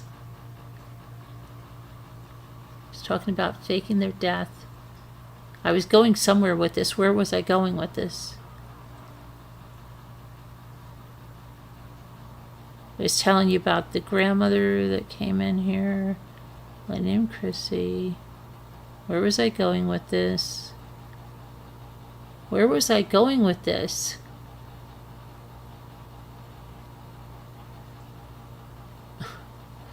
No, she was showing these things. They were certain kind of memorabilia, Mr. Wu. But whoever was here didn't want it. She was like freaking out. At least she fessed up and admitted she lied. Who are we talking about now? Who are we talking about? I think she was her neighbor too. Oh, that lady. See, I knew we were going. Okay, see, thank you. She was really funny, and she was pretty nice. It was Kathleen, I think her name was, right? And she was like really funny. And then one day, I think, see what happens is they think, I want to know like if these people really like me. But see what happened was too many people in here were private eyes, okay, and just would not let it stop, so that they kept saying like, well, Kathleen, how could that have been your daughter? Like, just, right? And just went crazy and wouldn't stop. And I think she just wanted someone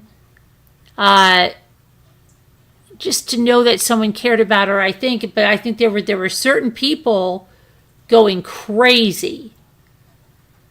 And that's a lot of people would go crazy on things like that. About the neighbor? Wait a minute. The one that pretended to have... No, she said it was her daughter. I thought that was supposed to be her daughter.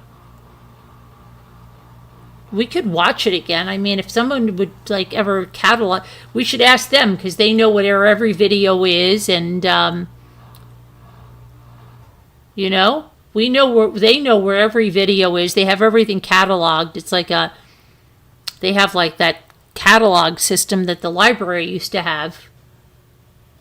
Where is the blue dress? It's actually a swimsuit. Do you think it's a swimsuit? I think it's a swimsuit, Mr. Wu. A swim dress.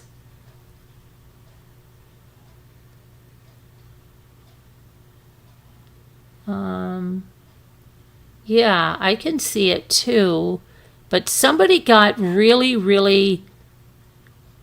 I think it might have been another Kathy that got really, really freaked out and just would not let it stop. Yeah, she pretended to be both. Yeah, it's just like, okay. I know, they could get the timestamp too. Hey, you guys, do you know where that one is where, since you've cataloged everything, right? We're trying to find that one where that lady had a crisis. Oh, sure. That's video 2689. And if you go to the 4-hour, 13-minute, 26-second mark, you'll find it. Okay, thank you.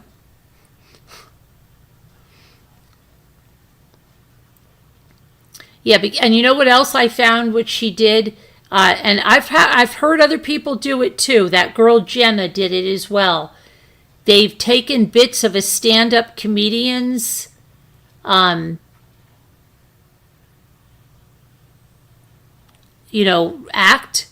and they brought it in as their own.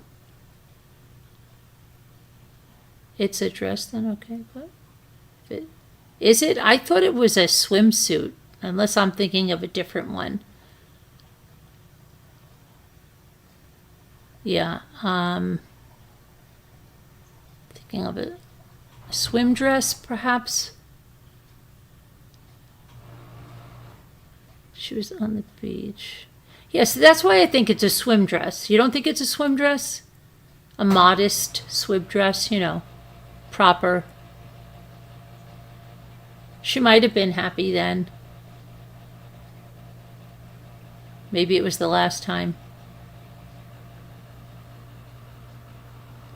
Because somebody was, I got an email, a heart, that somebody was on my classmates, like I don't even know that, but they were on my classmates profile and they left me a message and they wrote something and it was like 2 hits back to back.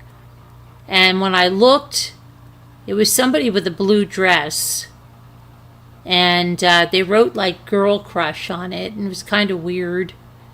And I mentioned it to Scooter the other day and I took the screenshots because it was just kind of strange, and I showed it to Jimmy because I'm like, what the heck? Like, this is somebody that's going around writing the most atrocious things, and yet you're over on some classmate site writing other stuff? Come on.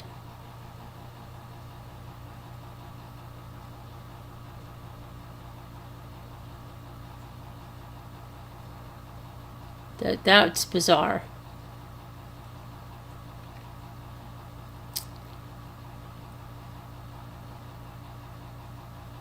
That's bizarre. And I got many emails from that person, okay?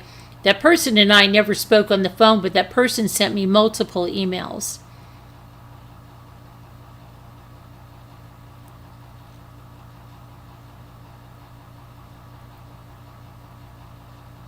At the love bomb stage, okay? There was the love bomb stage. And I still think, that something that she sent me was very touching. After Ray passed, it was very nice. And then you say, and then this person just turns into Jekyll and Hyde. It's crazy. It's just like a switch. Click. Angelina Jolie.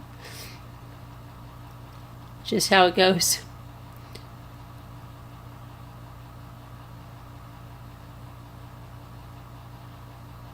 Oh, no. She didn't cook. Wait, which one are you talking about? Not with the blue dress. She never came on one panel that I ever remember. I don't ever remember her ever on a panel. I think you're thinking of T. Are you talking about T? T came on the panel and cooked. She did. If you're talking about tea pudding.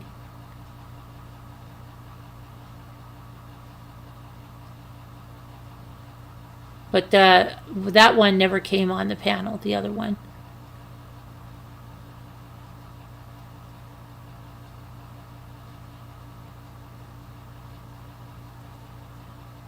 Wait. Which one are you talking about, Scooter? The tea person or the dress person? Never.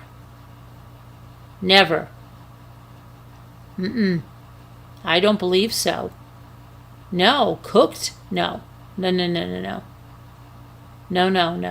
When? Never.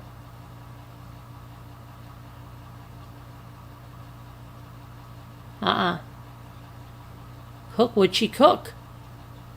She didn't cook. I know who you're thinking of. No. I know exactly who you're thinking of. That's not blue dress. You're thinking of not. Her name was Danny. She was very soft spoken, and at one time her husband came in and he was like pretty. We all kind of we all worried because he kind of was a little bit really gruff with her, and then she said something like, "He's really mad." Not the cookies. No. She was making a turkey, wasn't she? She was really into health food. She was very, tell you the truth, it was like that. I was worried something was going on. Remember one time she was crying? No. That's the other one. That's the other one, Heart.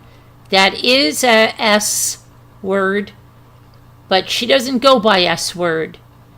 She goes by, is it Stalker in New York that lives about 2 hours from me? No, that's not her name. What is her name? Stalker in New York that lives 2 hours west of me? Is that her name? No. What's her name?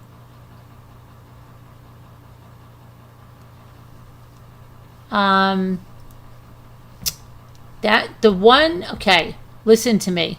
The one that made the cookies is the one that came on to sell things wearing her winter coat in her kitchen zipped up to her neck. Remember? And she sold a bunch of things to people, and then everybody was like, "Where's my stuff?" And I was so nice, and I sent her all those really nice things. And I said, "It's okay, take your time." And then she went and lied and said that I hounded her. There's not one email of me hounding her. There's emails of me telling her not to worry. People still want their stuff. Don't worry about it. Yeah, no. That is not anyone in a blue dress. I'm telling you. Listen to me. Listen. I for a fact, I know this.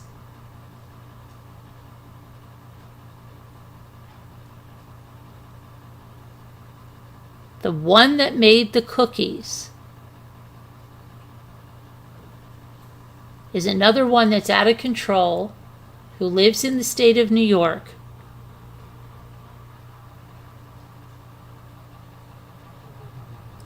And was tagging people like crazy, which is harassment, and was trying to get in contact with any new people coming to the channel.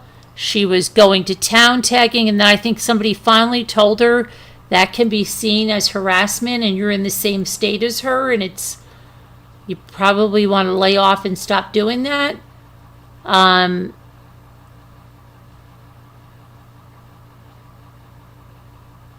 But yeah.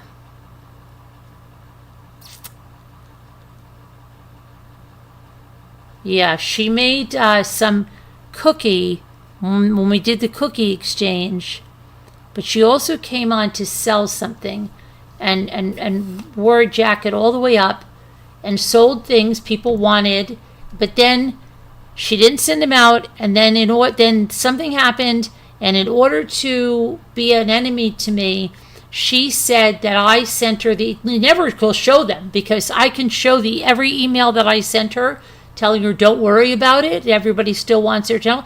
Thank you for a very nice channel. Thank you, Terry. You're a very nice person. Thank you for the super chat. Let me get you a song. How about I get you a song, Terry?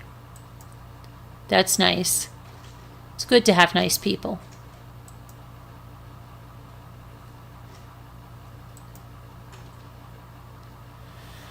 Okay, let me see here.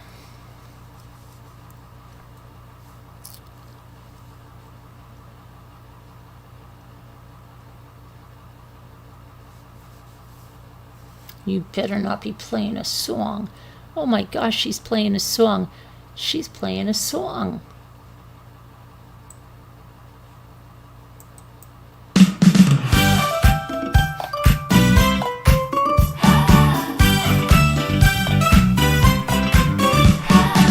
Whoa, super chat, look at you. Sending love, we see it too.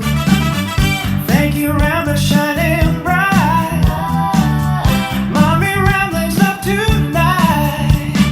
Lights are glowing, hearts are true. Every word we feel with you. Okay, thank you, Terry. Let me see. Am I over here? No, I'm not. I'm over here. Yes, I'm over here.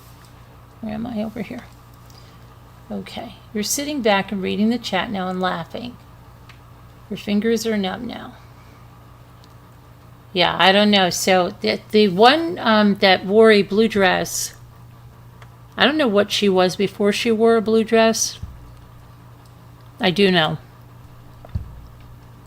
I believe it was a bird of some sort. But anyway, I don't ever remember that person cooking or coming on a panel. Seriously. The person only emailed me. Yeah.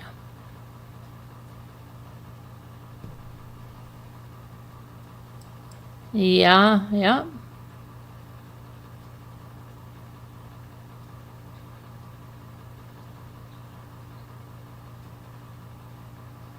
But then a lot of them want to control you, Pudding. You don't understand that. Then they want to control you.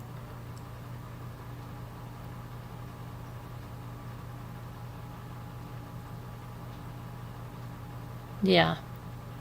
And then when they can't control you, then they just turn.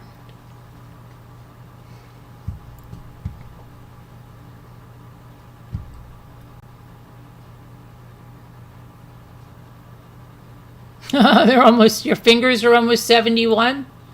Her fingers are almost 71, Terry.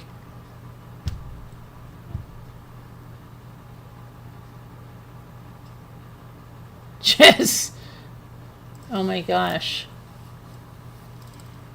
I think they need some beach water.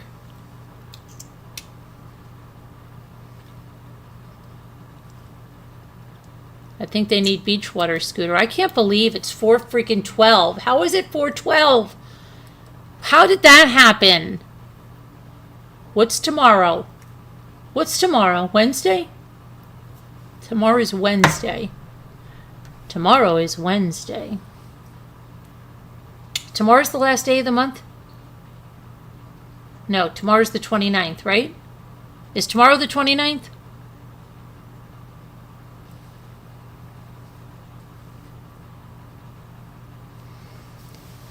you don't like someone's channel anymore, just walk away. Should make a song like that. Walk away, move on. Walk away. Just walk away. Walk away, Renee. There are no, yeah, just walk away, Renee. The 29th today, okay.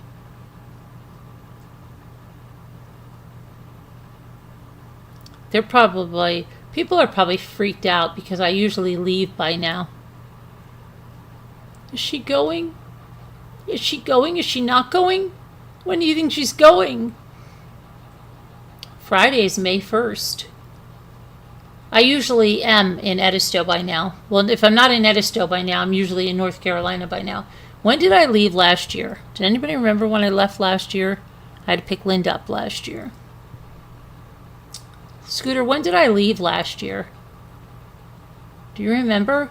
It should be in my agenda. Where's my agenda? Is that my agenda? Right here, I think this is my last year's agenda. Oh, what did I just drop here? Come here, Mr. Agenda. I don't know when I left last year. Scooter, was it like, I know when I'm leaving.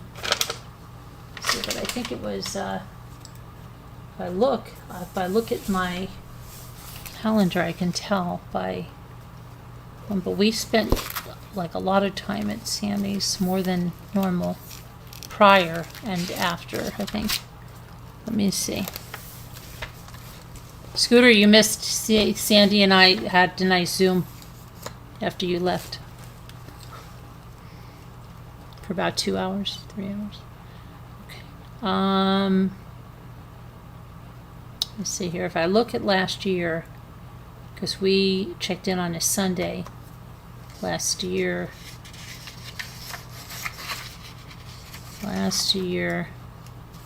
And I remember, yeah, because remember Gia and the boys, you guys all landed on the 30th, didn't you? We went to pick you up at the airport on the 30th last year. Let me remember this correctly. Last year, the 30th was a Wednesday. That's when you all came in. You all came in, which means that we arrived at the house. Evie arrived on the 27th. We arrived on the 26th, though I was really early because I left. We were in North Carolina 25th, 24th. I think we got in North Carolina the 23rd or something. So I'm like already, yeah. But that would have been one of the earliest. Okay, now I see that. All right. Yeah, so I would normally be there by now. I hadn't got a chance to tell you how happy I was hearing the good news. Oh, thank you, Pudding. I was really scared today because it said the result came in. I'm like, crap. Because my doctor still hasn't called me. My Dr. AI said it's all good. Dr. AI said it's good. The doctor hasn't called me. But Dr. AI said it's good.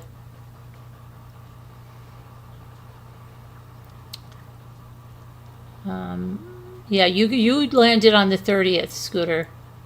You landed, remember, Evie and I came to pick you up. Then, wait a minute, you got in before Gia and the boys, remember? And then they were getting in. We went to Sam's Club. You guys got vodka. And we got shirts. I left my phone. Remember, Scooter, I left my phone in the shirts at Sam's Club. You guys were eating something. I don't know what. You guys ate something and then you ate at the chicken place? Because remember you were getting something to eat. You needed my Sam's Club card. You guys ate something then and then ate it again at the chicken place? Like just... That's weird.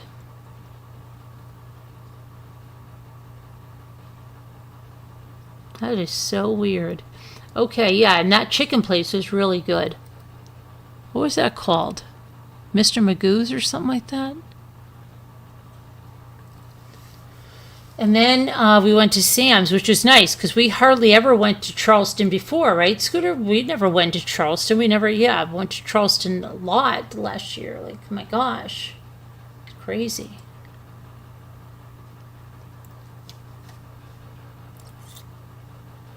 Do you think anybody would even want to put up with that kind of thing? Like, wouldn't that be like crazy? How could you be with someone that is so obsessed with something?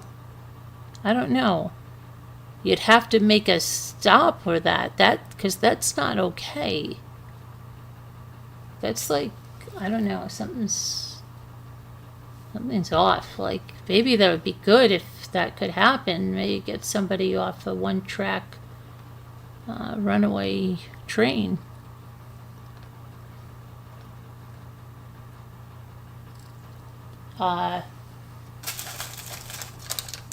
That's my life, darling. Yeah. You think I'm kidding? I'm not kidding. They changed my life, kiddo. They made me not vitamin D deficient anymore, and 100% pudding.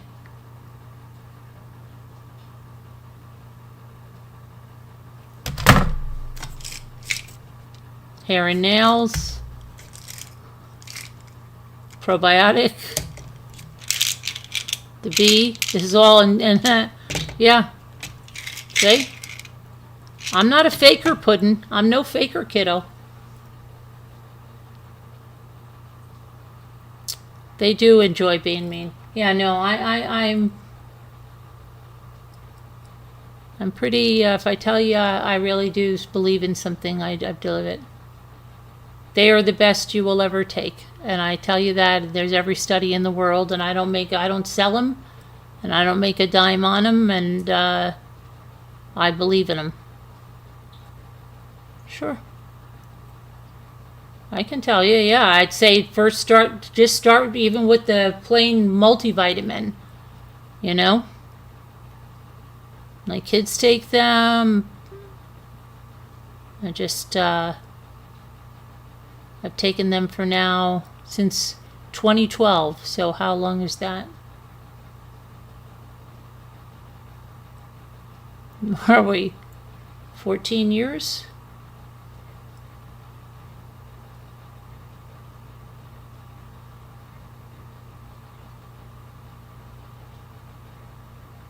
They just asked me when I went for that appointment, she's like, do you take this supplement? I'm like, yeah, it's probably all in my pack here. It's CoQ10, all of that. If you're vitamin D deficient, and I'm seriously, you should really listen to me. I was vitamin D deficient. You know how I found out? Listen. I was vitamin D deficient, and the doctor said, go get vitamin D over the counter. And then we started with every vitamin D over the counter. Every time I went, she said, you're still vitamin D deficient. This went on for a series of about 2 years, okay? Every time I tried a different one. So then, when I first took the Melaleuca vitamins, I took just the woman's multivitamin. No extra D. This is extra D that I do now. This is a D3 thing that I take. Okay, I take 2 of those. But prior to that, when I first started, I did nothing but like the $14 bottle of the women's vitamins. Okay, I think it was like $14 then, right? That's all I took, pudding. And every time I would get my blood work, I heard, okay, everything's good, but you're still vitamin D deficient. Well, I still remember exactly where I was sitting. At the edge of the table at urgent care for some reason. And the guy comes in like this, and he's like, all right, got your blood work, everything. And I go, yeah, let me guess, everything's good except you're vitamin D deficient. And he goes, you're not vitamin D deficient. And I said, that's impossible because I'm always vitamin D deficient. And he goes, you're not vitamin D deficient. So that was my first clue. That just the multivitamin. Yep. And then I'm a believer. I was singing the monkey song. Seriously, because it was, yeah. It was something. And now I take a big mix of everything. Plus I take this D3 complex. I take a B complex. I take a probiotic. I take that skin and nails. And I take an activate.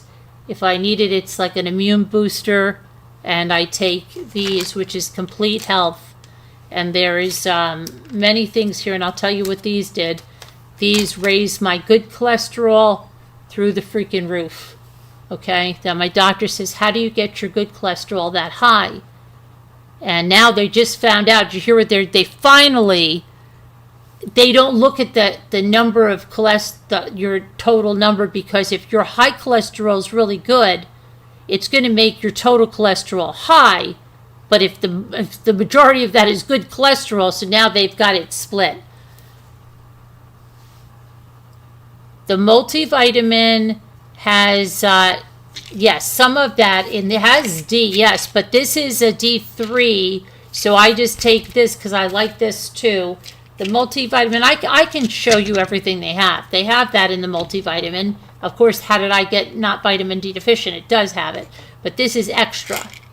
And sometimes I have to be extra pudding, you know? But I know I started Ethan, like he used to take the kids' ones, but then when he went to college, I got him the men's multivitamin. Jimmy and I take the big packs, but they have packs for all kinds. Like we just like, this has, it has something called Cell-Wise. It has the multivitamin and the mineral, okay? Plus, the Provex, there's one for your heart, a special one. There's the,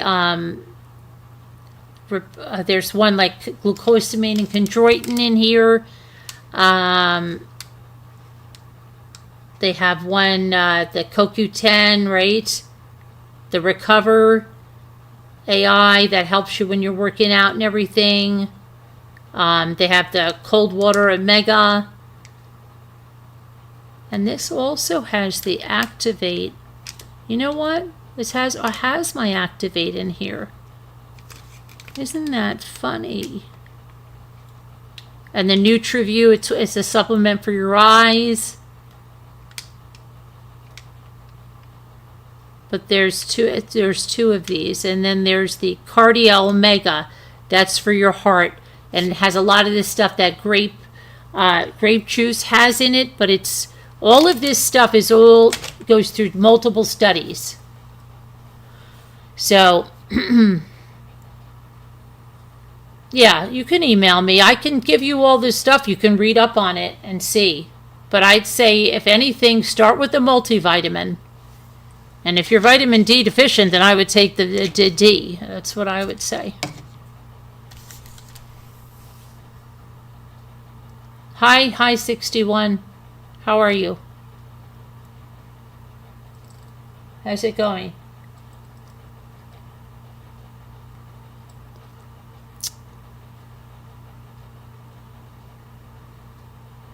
You tried calling in a few times, but it's just way too complicated. You tried calling in where? What's going on with Hi?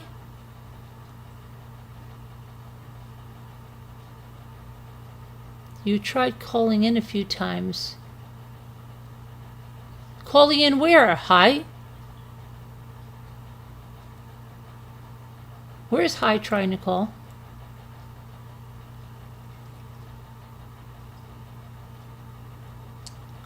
Oh, yeah, they got his, you know, how they changed the names? Putting it changed the names.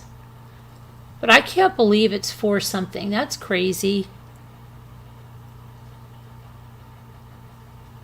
I can't believe I'm up at 2:27. I can't believe I'm up at 4:27. I've got to go to sleep. I had good news today. You heard that? Hi, Dr. AI said it was good news. But yeah, a while back, okay. They're always doing something. Yeah, they did something with the names. It wasn't nice. It's not nice. Not nice. I've got to get some things out too. I've got Denise, if you hear me in the morning, I got to get your mother's stuff and your sister's stuff and your stuff out to you. I want to get that done before I go anywhere. Is she going tomorrow? Is she going the next day? When is she going? We have to find out. Okay. He called in. Yeah, he's come. You've come to movie nights. Hi, haven't you been in? You've been in a movie night, haven't you? I think you have. I've got to groom my dogs tomorrow too. It's real bad. They've got to get their winter coat off, even though it's not. Because yeah, when I do go away, it'll be too late to take it off. It would be nice to have your egg-eye glasses while on vacation. Yeah, it will be, right? But anyway, I'm going to go. Thank you so much again, Terry, for the super chat. Thank you guys for hanging out. Thank you guys for the prayers. I appreciate that. And see you tomorrow, the 29th. Today is the 29th. Tomorrow, I don't know. We'll see what we'll do on the 29th.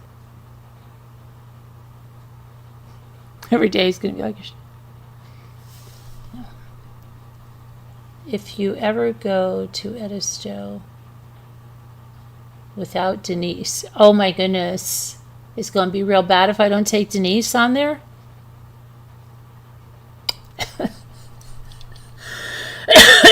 Oh my gosh.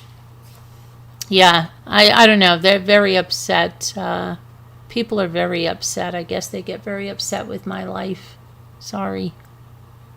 I'm sorry. But I don't live my life for others there, right? But you would think that I did, because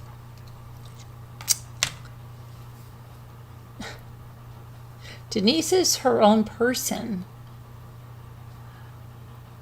Anyway, I will see you guys tomorrow, and everybody be well, be good, and see you tomorrow. Tomorrow that trial will be on, but it will not be on. It'll be on Wednesday and Thursday, but I think there's no court on Friday. That's what I heard. And then, Scooter, did you start watching that other trial today? I did, but I think it's a case that I covered, and I think the stepmother had said that the kid slid on water. I thought that was the first response. Now she's saying he got into the pills. It was, I don't know. Did you start to, did anybody watch that one? We forgot the word cookie. Oh my gosh, you guys are so bad. How could you? We almost forgot the daily puzzle. Did anybody watch that today? I know. Thank you, Heart. My goodness. We have to do the word cookies. We have to get the song, too, for the word cookies. My goodness. I was washing my monitor today, and I thought I almost ruined it. But that it was okay. No. It's crazy. It was shutting on and off. We're not going to bed yet. We're playing the word game. I know. Let's see. We've almost forgot it.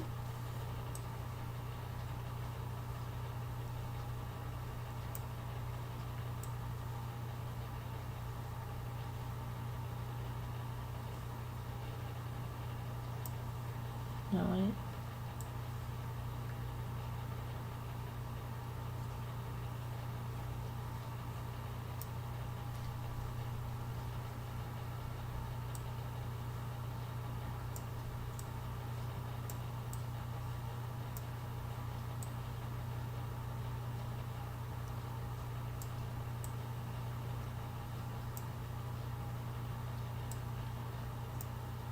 Oh, what'd you get? Aiming?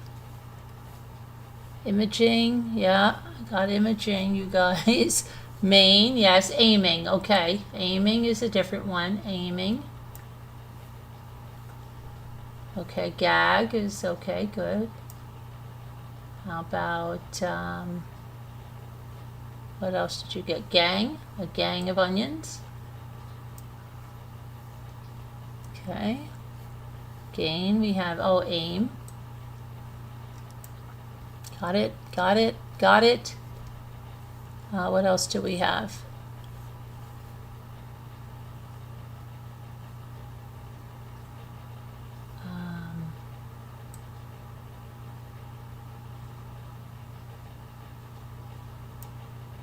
Aging.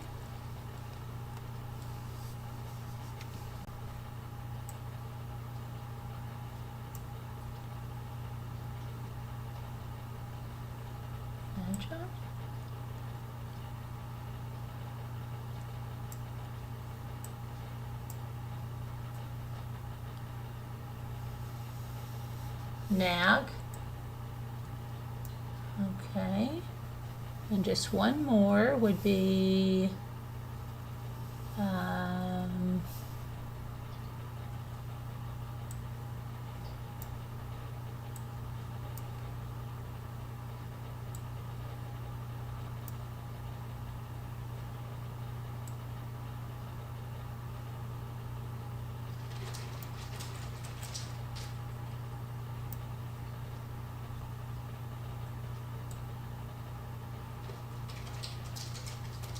what is it?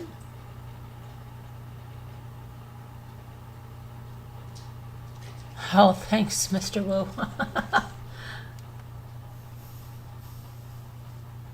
Let's see. What is the mag? I tried. Oh, man on the moon. Whatever. He died, right? Man on the moon. No, that was the guy that sang the song about If You Believe, right? Who was that about? Oh my gosh, it was the guy from Taxi, right? What was it? Andy, have you heard about this one? Right? That was for, what was his name? Andy?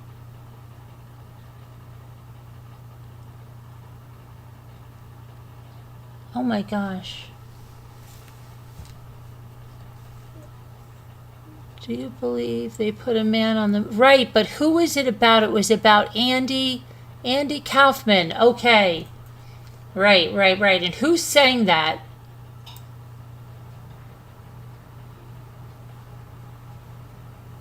And who's saying it? But word gets around in a small town.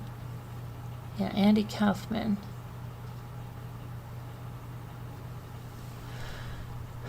If you... Andy, and was that person like really friends with Andy, or did you just thought it was fun? It's just a random. It's a very random song, right? Andy, have you heard about this one?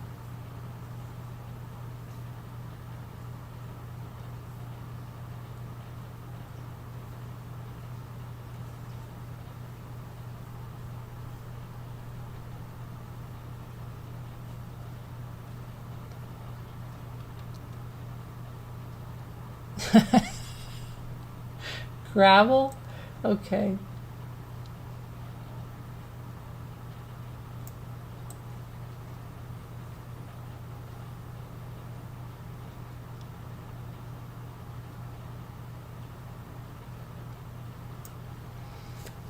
I'm trying to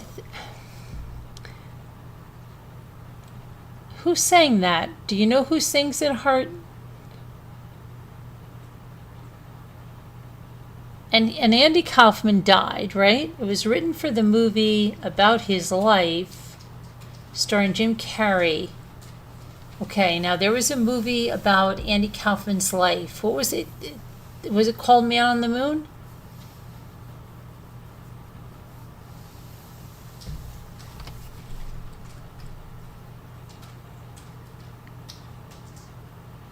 You know the song High? It was REM that wrote it? Oh, really? REM wrote it.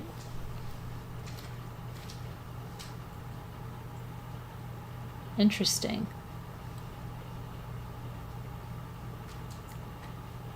Is it called Man on the Moon, Heart?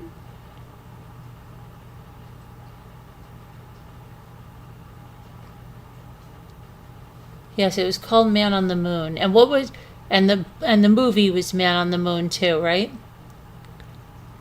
I don't think I ever saw that.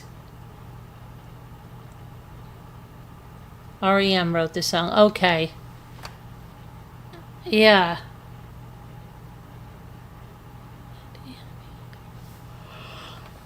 Why am I thinking about Mighty Mouse, about Andy Kaufman? Did he do a Mighty Mouse routine? Why am I having Mighty Mouse in my mind when I'm thinking of Andy Kaufman? Is Tony Danza still alive?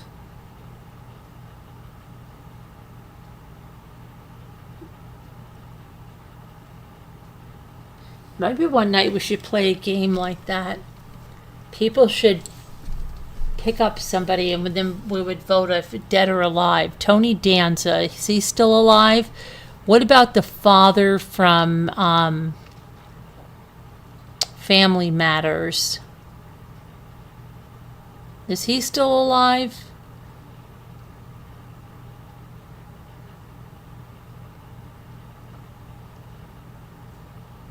The parents in Happy Days, they're gone, and Joni died too, right? Richie's still alive, Richie Cunningham. Ron Howard's still alive, right? He's still alive? Murder? Okay, Tony Danza's still alive. He's got to be in his 80s now, right? I'm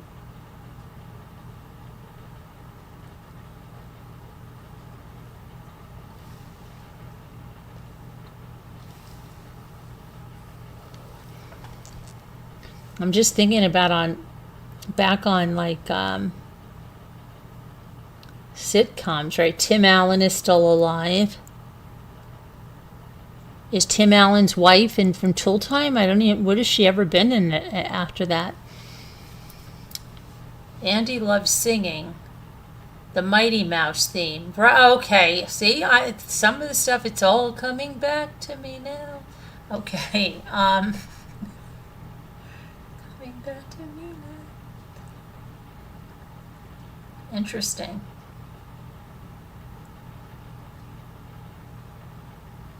Yeah, Tony Danza is still with us. And Drew Carey is, remember,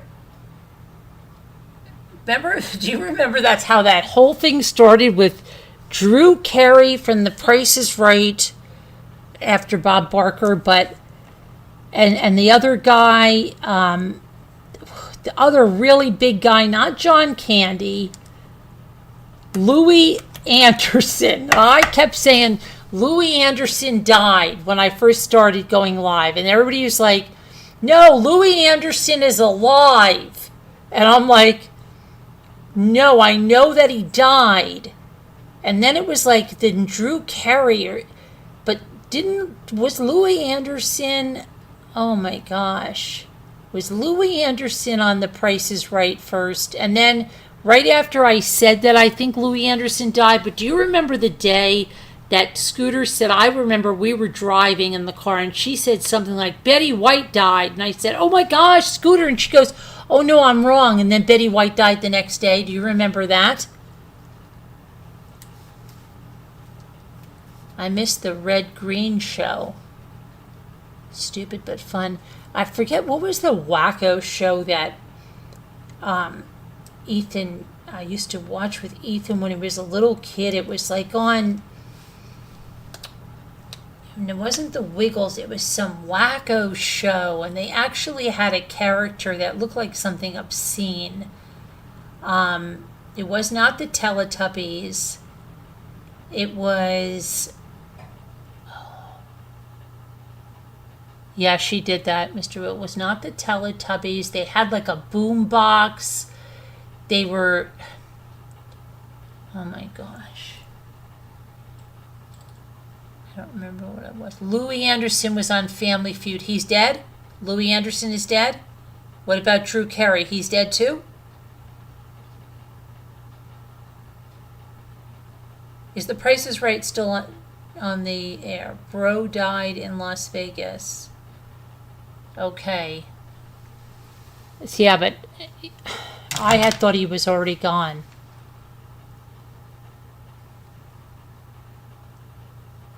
All right, I better go to bed. I don't know. I thought he was gone. You remember how shocked I was? Yes. No, it wasn't Paper Pig. It was Yo Gabba Gabba. I just said it and you just wrote it. Oh my gosh. That's so crazy. Yeah, Yo Gabba Gabba. That was crazy because one of the characters looked like obscene a little bit. And I thought, like, what is this thing? Yo Gabba Gabba. Yeah, Yo Gabba Gabba. And then the Wiggles. Oh my gosh. Wake up, Jeff! Come on, Jeff. Wake up! Fruit salad. Yummy, yummy. Remember that? Fruit salad. Yummy, yummy. Drew Carey hosts the prize. Okay, Drew Carey's still alive. Louis died in 2022. Yeah, it was right around then. I'm like, no, he's dead. And then they're like, oh my gosh, Louis Anderson died. And I'm like, he died a long time ago. Oh my God. That's crazy. Alrighty, I'll see you guys tomorrow. Yo Gabba Gabba. All right, love you. Bye. Good night. Everybody have fun. Never heard of that show? Go look it up. Be good. May the Lord bless you and keep you and give you his peace. Prayers for everyone. Let's say them and be well. Be kind. Be a nice person. Bye-bye. I love you.